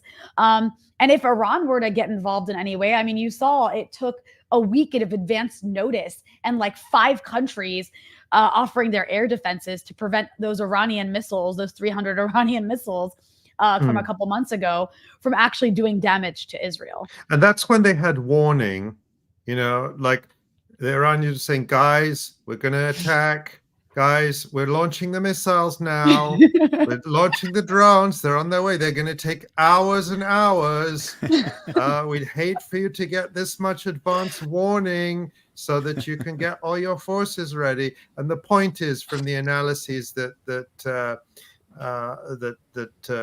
I saw and I read, it took the United States all of its military assets in the region, including those of its proxies and allies, to stop these slow-moving drones that they had plenty of warning about, and it cost billions of dollars. That one night cost billions of dollars. Whereas the missiles, which Iran really wanted to reach their targets, these two bases, one I think was in the occupied Golan Heights and one in the southern part of the country, those missiles hit. The U.S. wasn't able to stop them. So I think that your point is really well taken.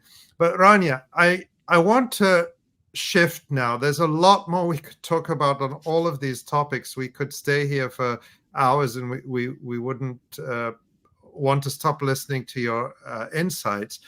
But we're going to go to a report from ASA now about new revelations in Israel about the use of the Hannibal Doctrine on October 7th.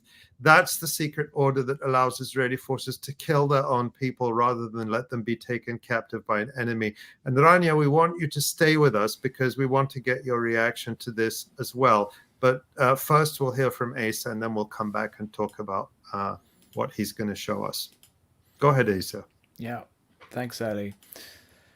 On the 3rd of November 2023, Hezbollah's leader, Hassan Nasrallah, who we've already discussed, gave his long-awaited first speech since the start of the Israeli genocide on Gaza and since the Palestinian resistance operation known as Al-Aqsa flood began on the 7th of October.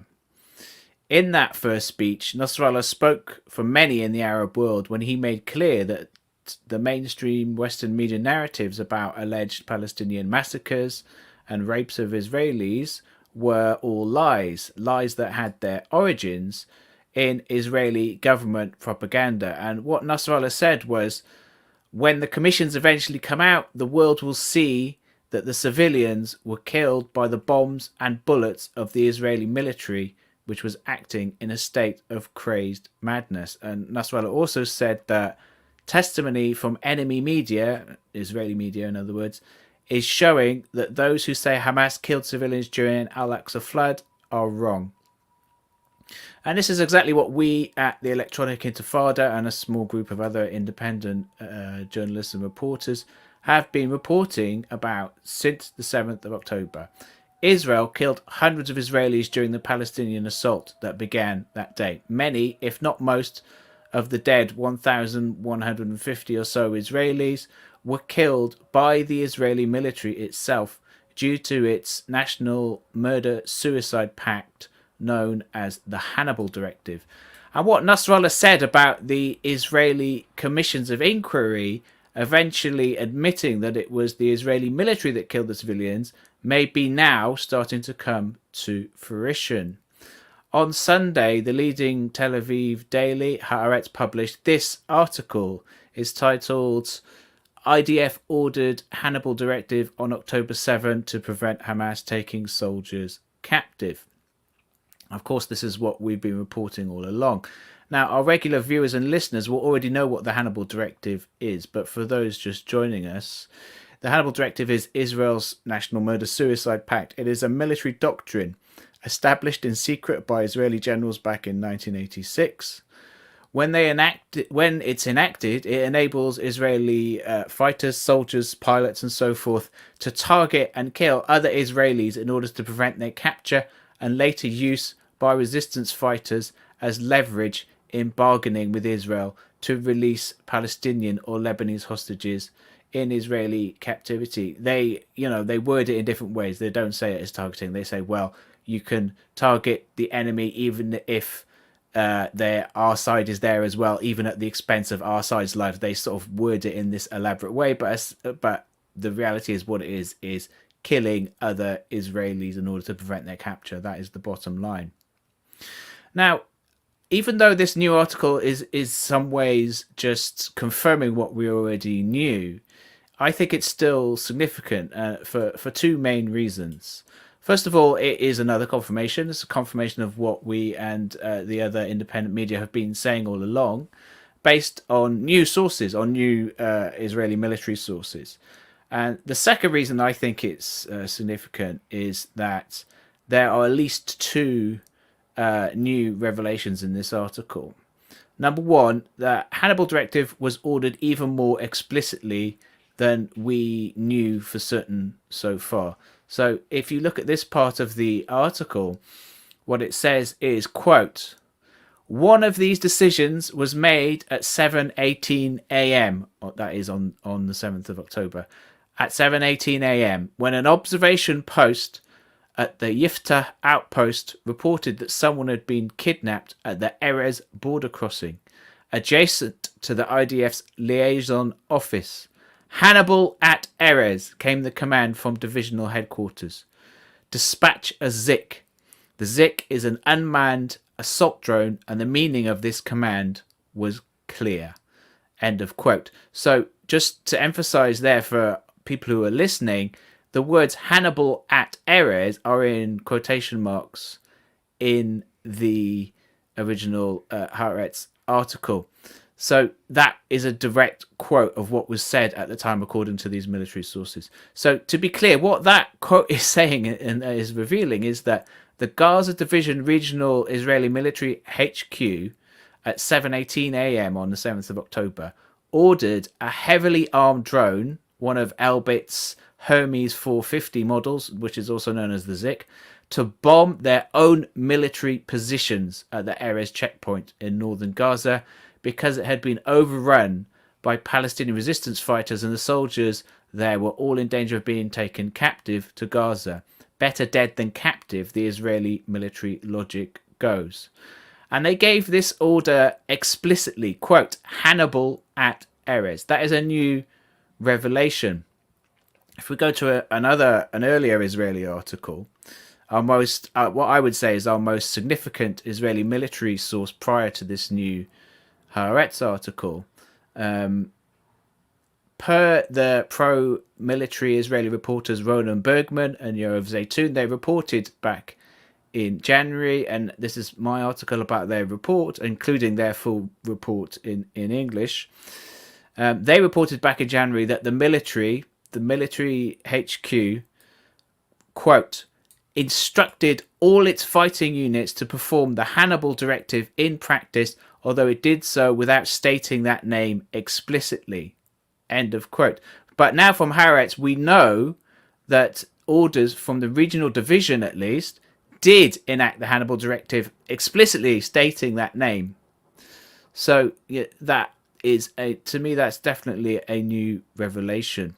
The second major new revelation that I would say comes out from this Haaretz article is that the Hannibal Directive was ordered from the top even earlier in the day than previously thought. As mentioned, that in that previous quote, not the one that's on the screen now, the explicit order for Israel to bomb its own troops at Erez came at 7:18 a.m., less than an hour after the Al-Aqsa flood operation began. And then it happened again and again all over southern Israel. The next quote is, beginning of quote, then at 7:41 a.m. it happened again. Hannibal at Erez, an assault on the crossing and the base, just so that no more soldiers be taken. Such commands were given later as well. End of quote. And a further quote later on in the article again. The message conveyed at 11:22 a.m. across the Gaza Division network was understood by everyone. Quote, not a single vehicle can return to Gaza was the order. End of quote. Okay, so again there, not a single vehicle can return to Gaza was the original wording in the article of that order. So again, very early, before 12 midday, and 12 midday is the time that Bergman and Zaytun in their article in January had previously reported that the Hannibal Directive was ordered from Israeli military HQ in Tel Aviv. It's also worth mentioning that Haaretz is a latecomer insofar as reporting this issue in a headline rather than burying it in passing in another article about something else or a related issue. In fact, the only time they've been making a story out of this is to attack us and the other small group of independent outlets, such as the Grey Zone and Mondo Weiss, those of us who've exposed these Israeli massacres of Israelis that took place on and soon after the 7th of October. Israeli media have been reporting on Hannibal, but mostly in Hebrew only. The Haaretz's competitor, Yediot Ahronot, reported back in January. In that long piece I mentioned a little earlier, which was co-written by the New York Times journalist Ronan Bergman, they confirmed from top Israeli military sources that at midday on the 7th of October, Israel's Supreme Military Command in Tel Aviv ordered all units to prevent the capture of Israeli citizens at, quote, any cost, even by firing on them. So that article has still not been translated into English by the publication itself, but we did our own professional Hebrew translation, which you can read in full at the end of this article you can see of mine that you can see here on screen, which we published back in January. It's titled Israeli HQ Ordered Troops to Shoot Israeli Captives on 7 October, for those who are listening. And now Haaretz has confirmed that Hannibal was widely used on the 7th of October after previously ridiculing the idea.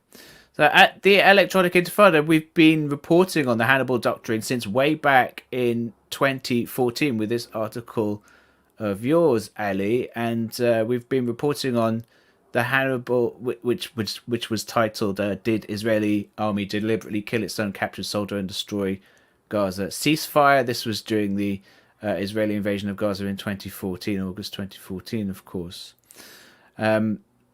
So we've been reporting on the Hannibal doctrine's use in this current round of Israeli violence since, and I did check on this, the 9th of October 2023 in an article by our colleague Maureen Murphy.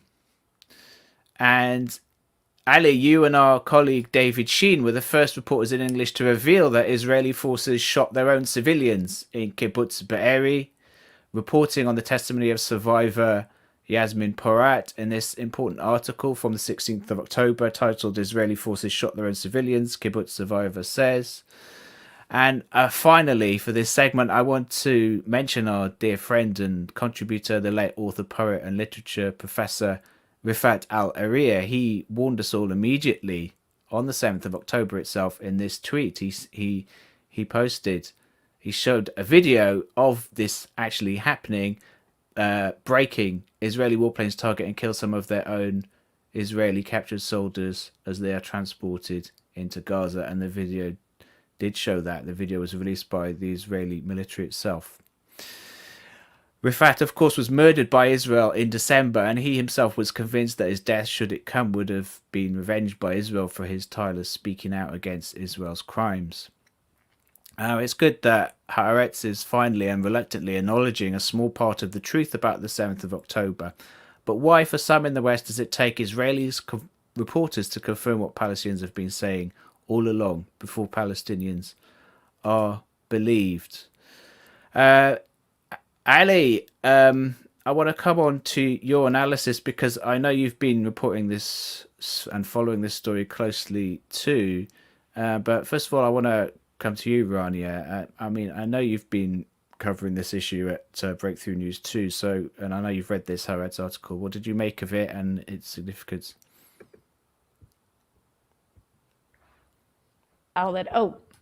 There, I was muted. I'm not muted anymore. Okay, it was definitely a significant article, not because this hasn't obviously been reported before. I mean, Electronic Intifada has done groundbreaking reporting on this stuff, but you finally have an Israeli media outlet basically citing the Israeli military communications itself to back up everything that's already been reported.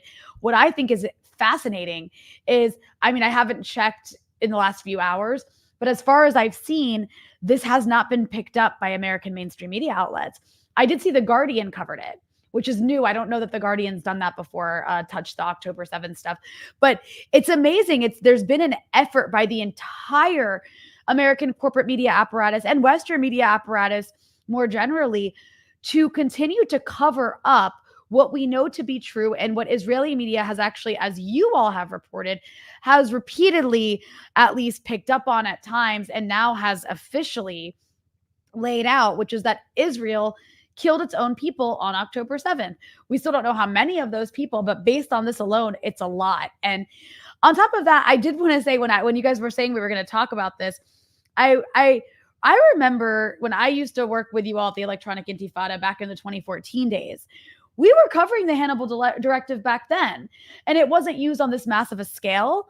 But I went back and looked, and the first article I can find from the Electronic Intifada on the Hannibal Directive was by you, Ali, on August 2nd, 2014. And the title is, "Did Israeli Army Deliberately Kill Its Own Captured Soldier and Destroy the Gaza Ceasefire?" So I just want to point out, this has been a policy that has been used in smaller ways up until October 7th. I think October 7th is just the first time we've seen it used on such a massive scale. It's the first time that we know of as well that it was used against civilians as opposed to soldiers. Right. Before it was used specifically for soldiers. And now we've saw it used for, but although, I mean, a lot of those civilians, I guess, also are soldiers too. So I don't know if maybe they saw it that way as well. But yeah, we see it's just incredible. I think what's significant about this is that an Israeli media outlet finally has said it in English and has evidence to back it up. And the fact that there's radio silence. So you just really do see this coordinated effort by corporate US media to continue to cover this up and to continue to repeat Israel's propaganda to justify ongoing genocide in Gaza. Yeah, 100%. So, it's really, it's quite outstanding when you see the silence. I mean, I think I saw when Aaron Maté was on the Piers Morgan show this week, he talked about it there, and so you could say Piers Morgan has talked about it in terms of Western media, but I mean, he, of course, is trying to play it down and downplay it. Well, did you see? I think what Piers was saying in response to Aaron was very much, well, it was just like, I don't know if Israel gives talking points sometimes, but it sounded like what we're going to see once this becomes, I think, a bigger story. I think it's going to continue.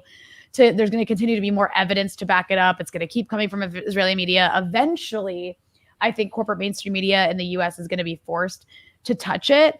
And when they do, I think Piers Morgan gave us a peek into what the Israeli response will be. And that is, okay. We killed some of our civilians with this directive that you're now we know. Now we know. We couldn't have possibly known before. Right, but what Piers said is that how could you say that Israel killed most of them? It might have killed a few, but we don't know. It's clear that Hamas still killed the majority of them. Yeah, well, that's a really important point, and I just want to clarify or be precise about that.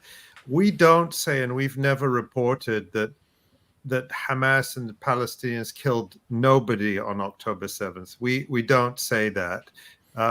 What we say, and I think this remains the position, is we don't know how many people were killed by Hamas, and we don't know how many people were killed by Israel. But given the things that are obvious to everyone, for example, the images that we've all seen of the just mass destruction of houses in the kibbutzes, for example, kibbutz Be'eri, houses leveled to the ground, given the hundreds or dozens of burned cars, which were clearly shot by Apache missiles, it cannot be a small number that Israel killed. And of course, we know we've reported on specific incidents like what Yasmin Porat, the survivor of the massacre by the Israeli army at Pessi Cohen's house in kibbutz Be'eri, for example.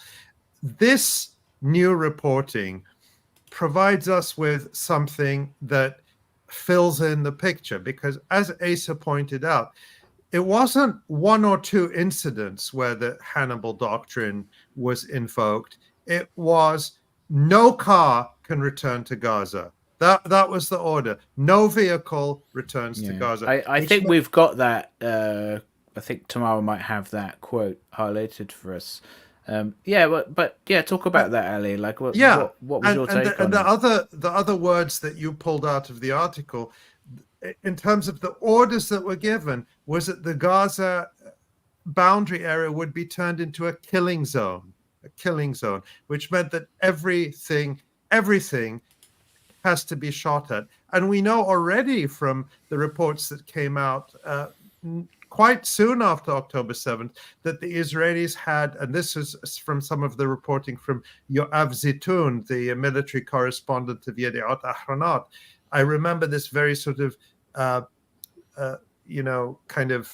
this phrase sticks with you. He talked about 28 Apache helicopters, which is like almost the entire fleet they have, going back to base, refilling their ammunition, going up into the air, emptying their bellies. That was the term he used.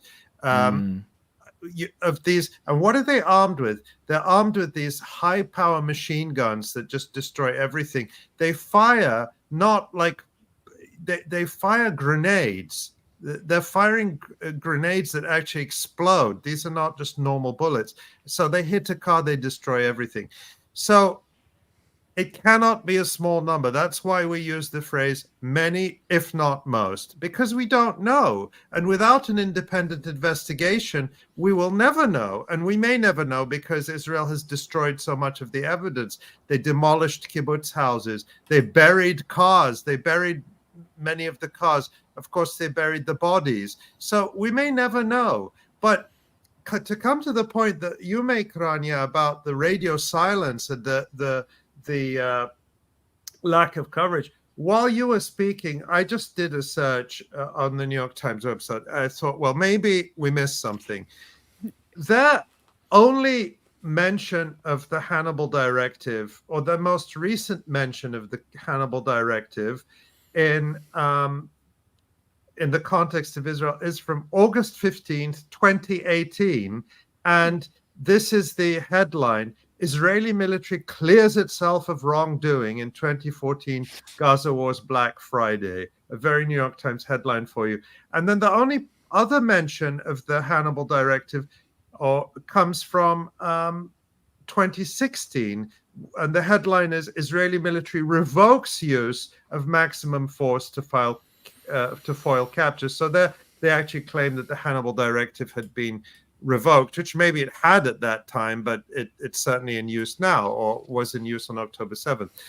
And the Washington Post, I did a quick search as well and found nothing. So they all, again, I've made this point before, all of these newspapers, they have bureaus in Jerusalem. The first thing they must do every morning is scan the Israeli press, look for what the big stories are in Israel. So they all saw this report in Haaretz. They all know it's there. They presumably had all seen the reports in 𝐷𝐷𝐷𝐷𝐷 𝐸𝐻RoNot and other Israeli outlets. And they made a decision: we are not going to report on this. We are not going to touch it. And it's not just with this new Haaretz report.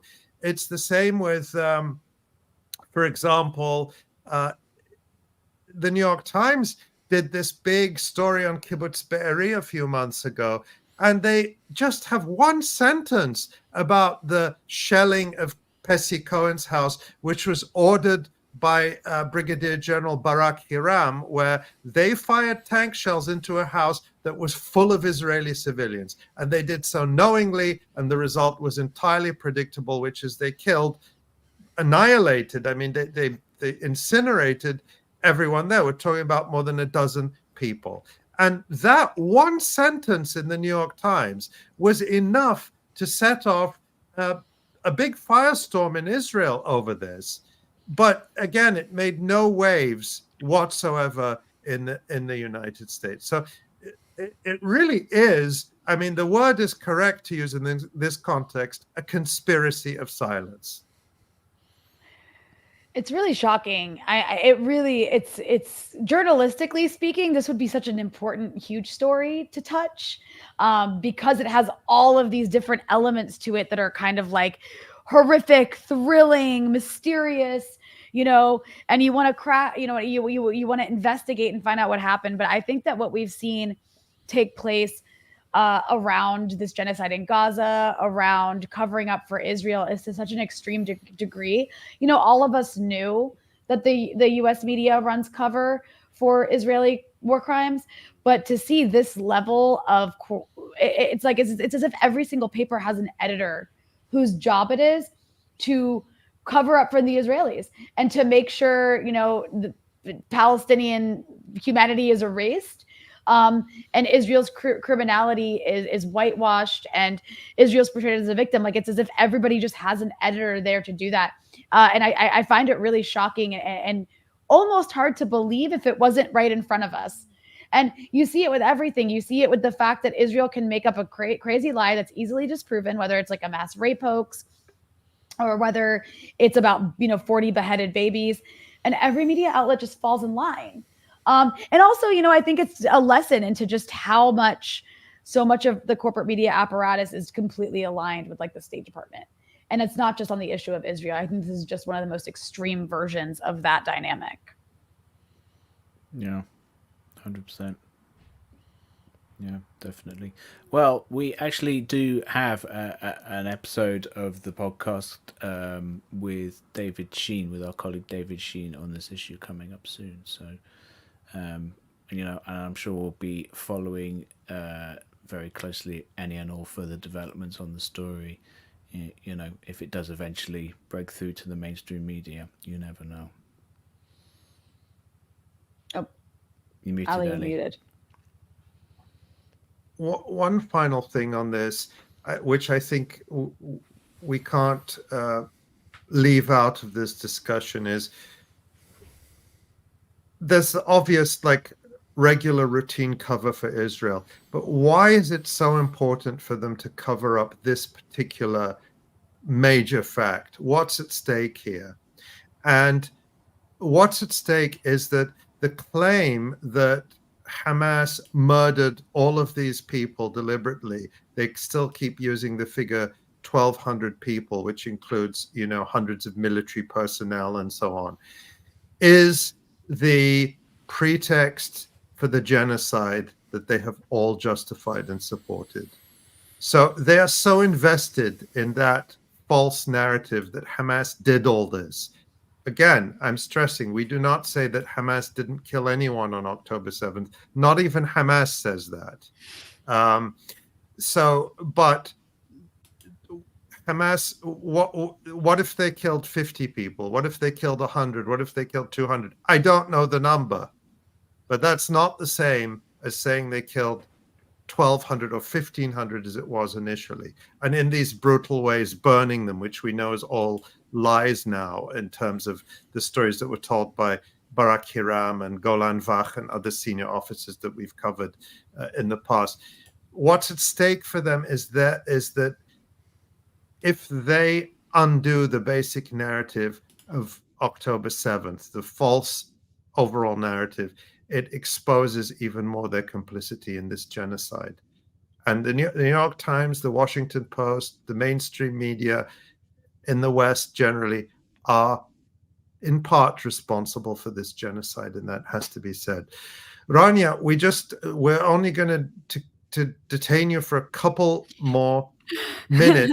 I want to give you a chance to address that or address any other issues or points that you think we missed in this very rich and wonderful discussion. Well, I want to first of all thank you for allowing me to join you for this wonderful discussion. Our it was completely pleasure. Voluntary.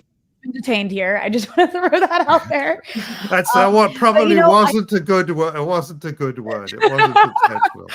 Yeah. This is the Iranian occupation. No, I mean, in all seriousness, I think that we covered so much. I guess I would just want to add, and I don't have the answer to this, but one thing that I've been thinking a lot about as I follow very closely the Lebanon side of things and what could potentially happen here. I mean, there is a war happening in Lebanon. It's just not all out war. And I hope it doesn't become all out war, because that would be quite devastating for Lebanon. And I think the region, despite what, what Israel might be doing to itself in the process of that.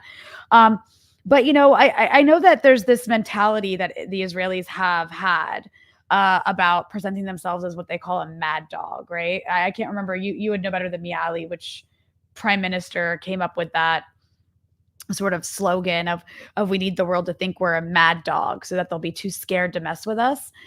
But, I think it was actually Richard Nixon. Oh, was it? I feel like there was an Israeli prime minister. Yeah, but they adopted the same. Okay. Yeah. Well, okay. Well, they're all on the same team. So, but the idea of Israel as being this irrational monster that you don't want to poke, or else, you're going to get massacred. And I think that there definitely has been a level of Israeli logic to how they've dealt with Lebanon. And even with Gaza, by the way, in the sense that they have a mission, and their mission is not to destroy Hamas. Their mission is to ethnically cleanse and kill as many Palestinians as possible. And that's what they're doing, right? There is a disgusting, evil logic to that. And with Lebanon, there is a logic that they're operating under, in the sense that Hezbollah can do a lot of damage to them, and potentially Iran as well, should they provoke an all-out war. And that is kind of pushed Israel to, or prevented Israel, I should say, from going all the way, as well as some American red lines, though red lines is maybe too generous of a term there. But the reason I raise all that is I've been thinking a lot lately about whether or not we're depending too much on Israeli rationality. Because while Israel is somewhat of a rational actor, it's also not. I mean, it's run by insane people who seem to have really over the top, overly confident ideas of their capabilities, and seem to actually increasingly be willing to pay a pretty large price for accomplishing their insane missions, or at least trying to. I mean, even with the Hannibal Directive, we see a bigger appetite by the Israelis to sacrifice their own people. They didn't used to have that sort of appetite. I mean, a couple soldiers would be killed in the past and the entire country would lose it. There was a reason that they kept it secret. It was a secret doctrine initially, and it only came out over the years. Yeah. And now they're willing to use it on a mass scale against their own people.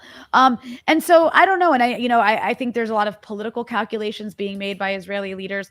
So all that's to say, sometimes I'm not sure. Sometimes I'm like, no, Israel would be suicidal and crazy to go any further than it has. But look how far they've already gone. And also look at who's in charge and look at what they're saying.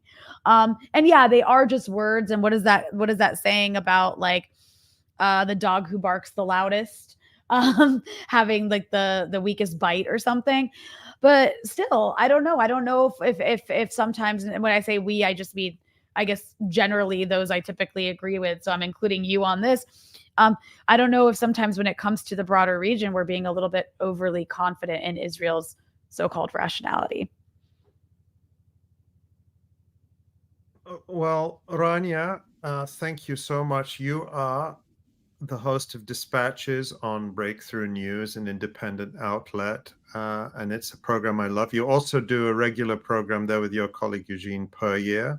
Tell us a little bit more about how people can see what you do and listen to and watch and read some of your work, which I cannot I cannot endorse strongly enough. One of the most informative and consistently principled outlets there is. Well, that's really lovely. Thank you. That's like a huge honor to hear coming from you. I often, I attribute most of what I know to learning a lot from you, Ali. Thank you. And Electronic Intifada is, I know we're just giving each other mutual compliments here, but I mean this very genuinely. I think the most valuable outlet right now, and has been on Palestine, but in this moment and since this genocide started, there's no one that compares to what you all have been doing on every level, from the investigative side, from the video side, everything. As far as Breakthrough News goes, people can follow us at BT Newsroom on all social media platforms, Instagram, Twitter, TikTok. Apparently, I don't really use TikTok that much, but I know that we're on there. So for the TikTokers who are watching, and you can follow my show, Dispatches. It appears on the Breakthrough YouTube channel. I do 1 or 2 a week, and Ali has appeared several times. Asa's appeared on my show as well. So really, really great cast of guests. And also you can follow me on Twitter at Rania Khalek and Instagram. Thanks, Rania. And of course, just like we are an independent outlet, so is Breakthrough News. So it is independent and strong and powerful because it's supported by viewers and readers and listeners. So I just want to remind people of that. And so, show some love to all the independent media who are doing a good job, including Breakthrough News. Rania, thank you so much. We loved having you on. I hope that we can have you back soon. Please. It's always so informative, and your analysis is just really eye-opening. So thank you so much again, and we'd love to see you back here again soon. Thank you, guys. It was my pleasure. All right. Thank you, Rania. Oh, that was great. Yeah, Rania is, I have to say, as Rania mentioned, she worked with us at the Electronic Intifada. I think it was from 2014 to about 2016, and did brilliant reporting, including on-the-ground reporting. All her reporting, of course, for us is still up on the Electronic Intifada. And she, I think, is incredibly courageous. She's someone who has been willing to say things that are true but unpopular over the years, and has often been really unfairly attacked in really disgusting and sexist ways as well, and really personal ways. And so I just want to say how much we appreciate all the work that Rania does. Rania did some really groundbreaking work in the early years of the Black Lives Matter movement in the United States, reporting on the ground for us on from Ferguson. From Ferguson, and talking about the connections that were being made on the ground between the Palestine solidarity movement and the movement for Black lives. So and she also, we mentioned as well earlier the collaboration between Israel and between Al-Qaeda. She did some great reporting for us on that too. So we'll definitely have to have her back on sometime soon. Yep. Well, Asa, we've got a little bit of time just to talk about some of the things in the news. And so we have a couple of topics we want to touch on. Of course, where you are in the UK, you had an election less than a week ago. You have a new government, your new Prime Minister, Sir Keir Starmer. How's it going? Is it all rainbows and unicorns and cotton candy?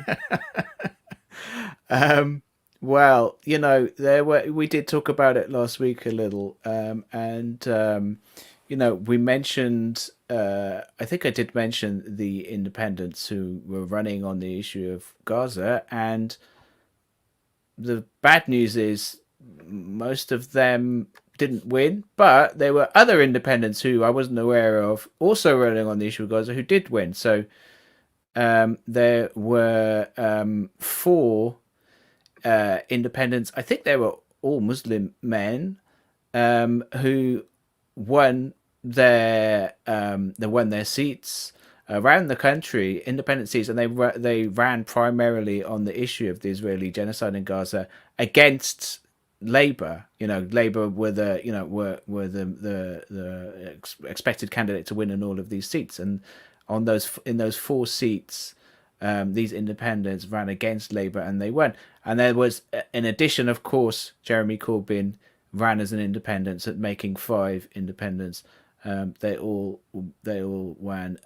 George Galloway didn't win his seat, unfortunately. But yes, we have now 5 independents in Parliament. And they got hardly any media coverage. This is the really interesting thing. They got practically no media coverage. The media was busy covering this right-wing party Reform led by Nigel Farage, who did end up getting seats as well. So it's quite startling. Some of the independents that I did mention, Leanne Mohammed, Jodie McIntyre, Leanne Mohammed, the British Palestinian activist, she came very, very close to winning. It was only 500 votes in it. And she was running against. Remind us who she was running against. She was running against Wes Streeting, who is now the health minister and widely viewed as a future possible successor to Keir Starmer. And Wes Streeting, of course, has been very heavily and closely involved in the Israel lobby for many years. He ran an Israel lobby organization called We Believe in Israel. And so Leanne Mohammed, a Palestinian. Oh no, that's not Wes Streeting. That's Luke Akehurst. Luke Akehurst. Sorry, I apologize. I mix up my Israel lobbyist. But Wes Streeting is a very pro-Israel. He is. Figure. He is. He's a Labour friend of Israel. That's it. Yeah, I apologize for that. He's a real opportunist. He's a real right winger in the Labour Party. He's somebody who, is one of these suits who are now back in control of the Labour Party. I don't blame you for getting them all mixed up because they're all kind of interchangeable. Yeah, I apologize for that. Thanks for the correction. And then also, I just want to mention that Andrew Feinstein, who we've had on the Electronic Intifada podcast and who's actually a former African National Congress lawmaker in South Africa, ran against Keir Starmer himself in his seat, and he didn't unseat Keir Starmer, which would have been a huge upset. But he did do quite well as well. I mean, he did pretty well, a significant number of votes. The big picture, though, is that Labour is the government. They have a big majority, mostly because the Conservative Party, which was the government before, their votes split. And in the British system, like in the US system, that lets the other party in, even if they don't have a lot of votes. And as many people have noted, the Labour Party, although it won this huge majority in Parliament, really didn't do that well in the popular vote. I think it came out to what was it, about 34-35%, something like that. It was that's right. It was 9 million votes, which is less votes than Jeremy Corbyn got in 2017. He got 12 million votes, I believe it was. And together, the Conservatives and the Labour Party got around 50% of the vote, whereas traditionally those two parties would have gotten about 75 or 80% of the vote taken together. So big changes of vote. One thing I want to point to, Tamara, if you could put up the article that I put into the chat. This is a story from The Guardian a day or two ago. And it says that one of the first things the Labour Party is planning to do, or is considering doing, is dropping the British government's challenge to the International Criminal Court over the arrest warrants for Benjamin Netanyahu and Yoav Gallant, the Israeli Prime Minister and Defense Minister. And people recall that the ICC prosecutor a few weeks ago, Karim Khan, said that he wanted arrest warrants for them. The way it works with the court is that the prosecutor himself can't issue the arrest warrants, but he issues the request, and then a panel of judges actually has to decide. Those arrest warrants should have come out by now, but the UK government had lodged an objection. They'd filed a brief in the court, which had effectively delayed the process. And Labour says that Labour is expected to drop the challenge. I'm skeptical that will happen, but we'll see. We'll see. But I think that is notable, that it is now Keir Starmer and the Labour Party who are standing in the way of Netanyahu and Yoav Gallant becoming international fugitives from justice. Well, Netanyahu was one of the first people, I believe, possibly even the first person that the new Prime Minister, Keir Starmer, called. If you read the readout, as it were, of that call, it's quite often the headlines were that he asked for a ceasefire, but if you actually read the readout, it says that he also reiterated their support for Israel. So, I think it's going to be business as usual, essentially. Yeah. I know we're going to talk about the US in a second, but I just want to also mention the elections in France, where in the second round of the parliamentary elections, which happened this past Sunday, there were three major blocs. There was the left-wing bloc, led by Jean-Luc Mélenchon, and that was the New Popular Front, a reference to the Popular Front that existed in the 1930s, the original Popular Front, let's say. Then you had the centrist Macron bloc, that's sort of the presidential party in the National Assembly. And then you had the right-wing National Rally, formerly the National Front, anti-Muslim, anti-Semitic, nationalist far-right, led by Marine Le Pen. And they had won the first round 2 weeks earlier and were widely expected to do very well, if not win the second round outright. But what happened surprised everyone, because it was the left-wing bloc, which is the most pro-Palestinian bloc in France, actually came first, but did not win a majority. But that's a significant result I just wanted to point to. It was a big disappointment for Israel and its supporters, as our colleague David Cronin has been reporting over recent weeks at the Electronic Intifada.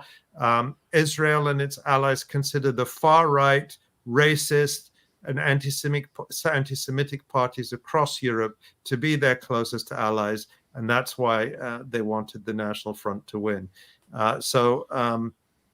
Efforts to form a government in France are ongoing. Whether all this makes any difference ultimately, that's another discussion. But I think these elections are at least indicative of where the popular sentiment is in some ways, and that's important.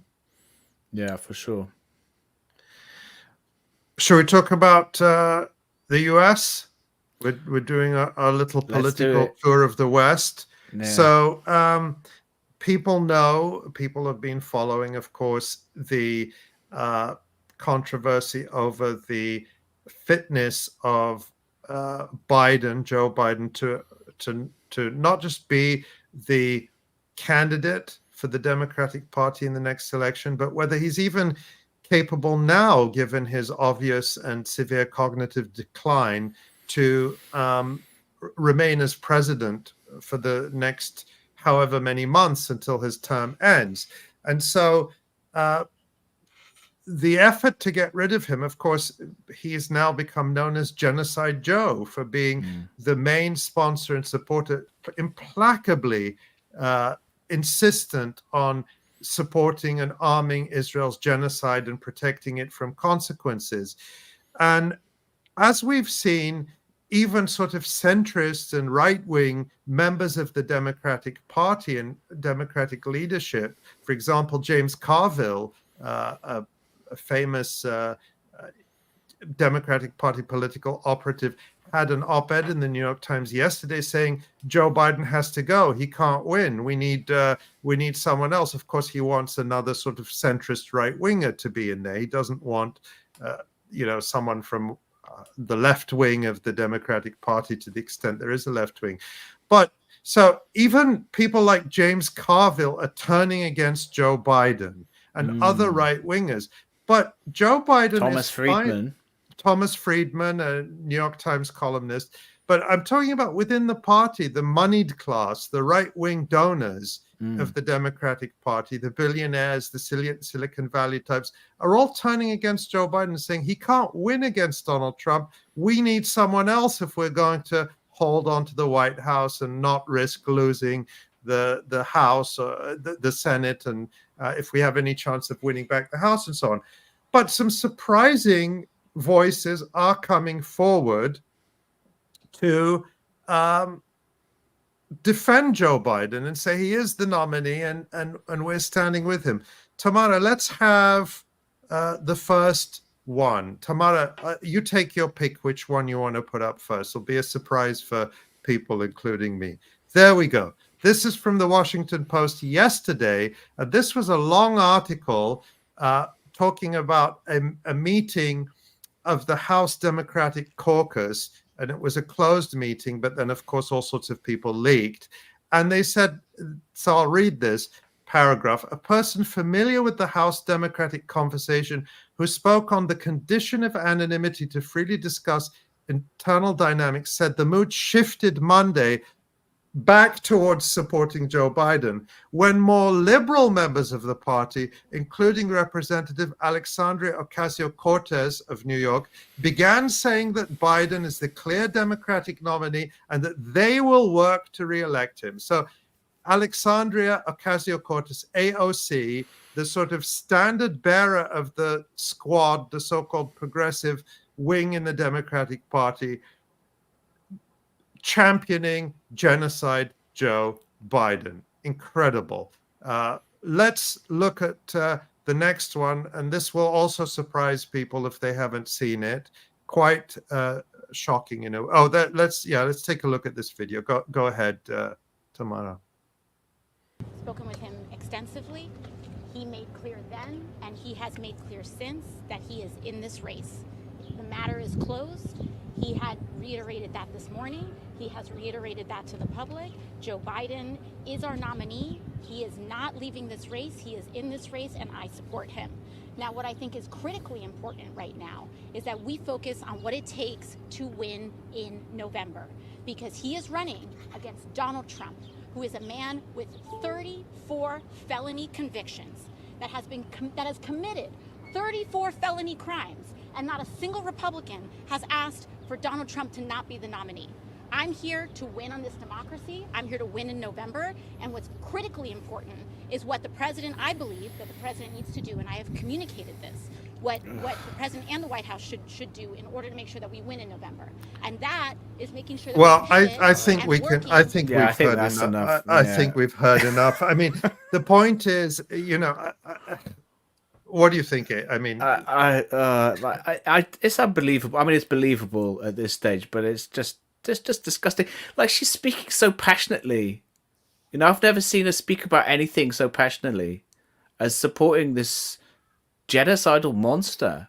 You know, and she even said that the U.S. is supporting a genocide or facilitating a genocide. I can't remember the exact term, but she did use the word genocide in Gaza. But she's saying she's passionately behind the one person on this planet who is most responsible for giving Israel the means to conduct this genocide, and the one person who can actually stop it. And she's saying, you know, the topic is closed. And let's remember that members of the Democratic Party, the American public, did not get to vote on Joe Biden being the nominee. There were uncontested primaries in a few states. The Democratic Party canceled them in many states. The Democratic National Committee refused to sponsor any debates among potential nominees. And they're claiming that, I mean, Biden is simply being imposed. The Democratic Party is refusing any sort of democratic process that could, lead to him, to someone else being picked. I mean, they're picking the one person most responsible for this genocide. But AOC is not the only person in the squad doing that. Someone else is doing that too. Let's take a look at this. This is also from the Washington Post, and this is referencing Ilhan Omar, the first Muslim in Congress, so disappointing, who is seen as being, you know, one of the champions of Palestinian rights within Congress and within the Democratic Party, to the extent that such champions exist. And the Washington Post saying that she is among those embracing Biden's re-election run. And here's a quote from her: "He's been the best president of my lifetime, and we have his back," said Omar, who blasted Biden's Middle East policy. I mean, I don't even know what to say about that. He's been the best president of my lifetime who is perpetrating genocide. I mean, you just can't even make sense of it. It's disgusting. Again, like, I'm very proud at the Electronic Intifada that we, from the beginning, we did hold the so-called squad to account. You know, we've done some very good reporting. You've done some very good reporting.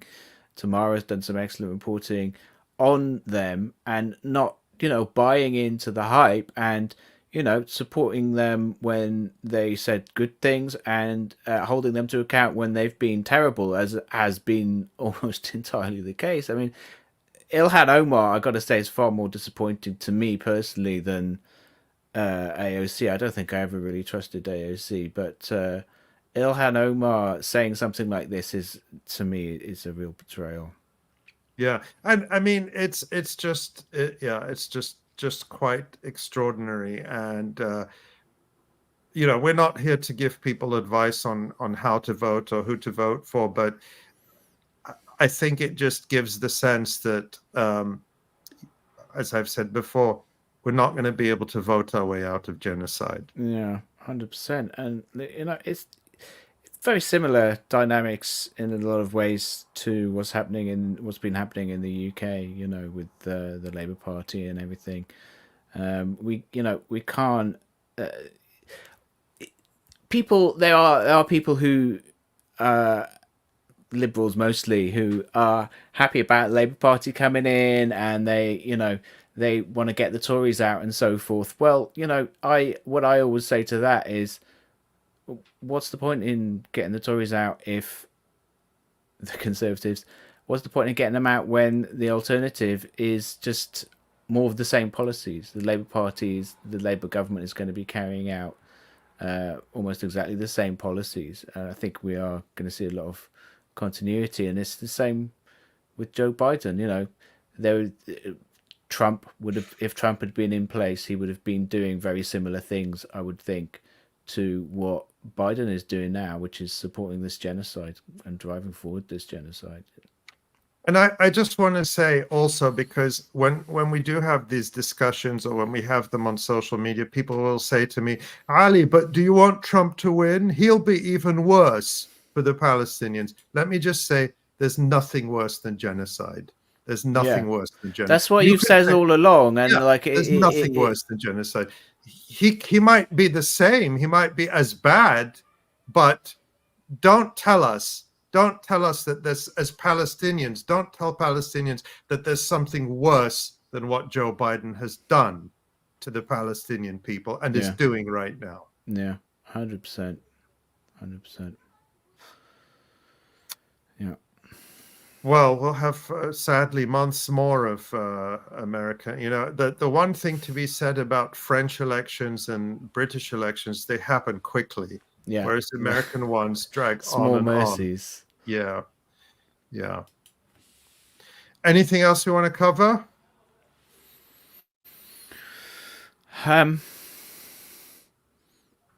Is that it? I think that's it. I think that's everything we wanted to talk about. Was there something else? That does it for me. For our viewers and listeners who weren't with us at the beginning, John and Nora are away this week, having a much earned break. They will be back next week, and we've missed them. Yeah. And Yeah. Well, let's just, before we sign off, let's take a look at the website. We already had at the beginning, for those who have stayed with us, thank you. I highlighted some of the coverage from our correspondents in Gaza, and there's a lot more on the website, the Electronic Intifada, electronicintifada.net. And if we just scroll down the front page, Tamara, we can see some of those stories. And just if you'll pause there, again, pretty much all of these articles you see, the bigger features there, are by our writers in Gaza. Ruba al-Madhoun is actually a doctor, and she is writing about continues to write about the struggles of new mothers, pregnant women in Gaza who are giving birth in the middle of genocide. And then on the right-hand side, you can see the reporting from some of our own team, including from you, Asa, and from Maureen, our colleague Maureen Murphy, Michael Brown. And so there's much more on the Electronic Intifada. Again, we just are so proud and in awe of our colleagues in Gaza who are continuing to work. They themselves, they are not observers of this genocide. They are living it. Most of them have been displaced multiple times from their own homes.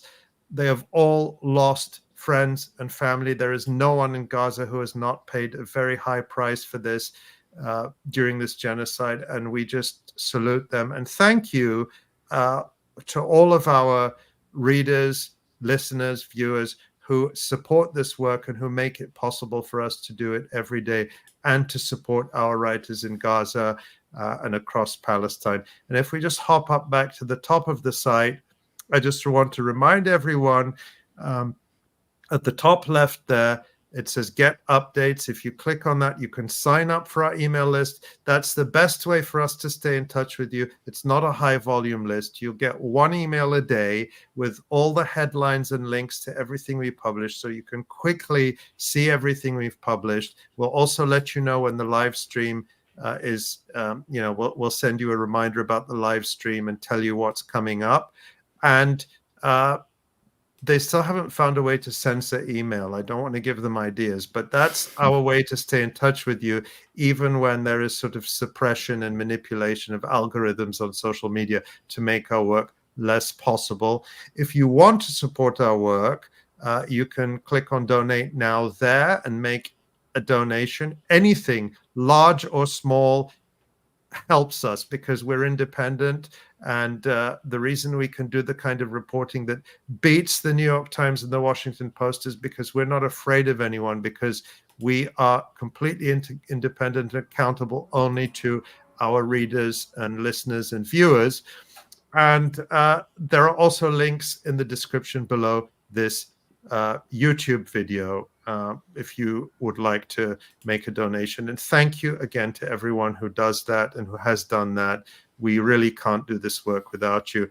And finally, don't forget to like the YouTube video and subscribe. Follow us on Twitter, on Instagram. You can also follow us on Facebook, and share the work. Share the work, share the love. Help us get it out there. Help us inform people. One of the things that personally has really pained me in the last few days and weeks, we had that quote from Dr. Mustafa al-Masri in Gaza. He's a psychotherapist in Gaza. That quote on the front page is actually from him, that right now Gaza is facing its darkest and most dangerous days. This genocide is getting worse and worse, and yet we are seeing Gaza start to disappear from the front pages and the headlines, and being taken over by, the shenanigans around Joe Biden and other stories. And so it's up to us to keep it visible, to keep it in front of everyone, to keep people going, mobilized and going out and making their voices heard to try to stop this genocide. The one thing our friends and colleagues and family and the people we love in Gaza keep telling us is, don't let the world forget about us. And that's the thing that keeps me up at night, is the idea that they will continue to suffer in this genocide and that the world will allow it to happen in silence. We can't let that happen. So please keep doing it. And thanks again to all of you, to all our colleagues, at the Electronic Intifada, especially to Tamara, who helped this go smoothly. Helped me do a good job here without Nora. I'm not as smooth and professional as Nora is, but you learn by doing. And so we're grateful to all our colleagues, and we'll see you all next week right here at the Electronic Intifada live stream. Thank you very much. Thank you, everyone.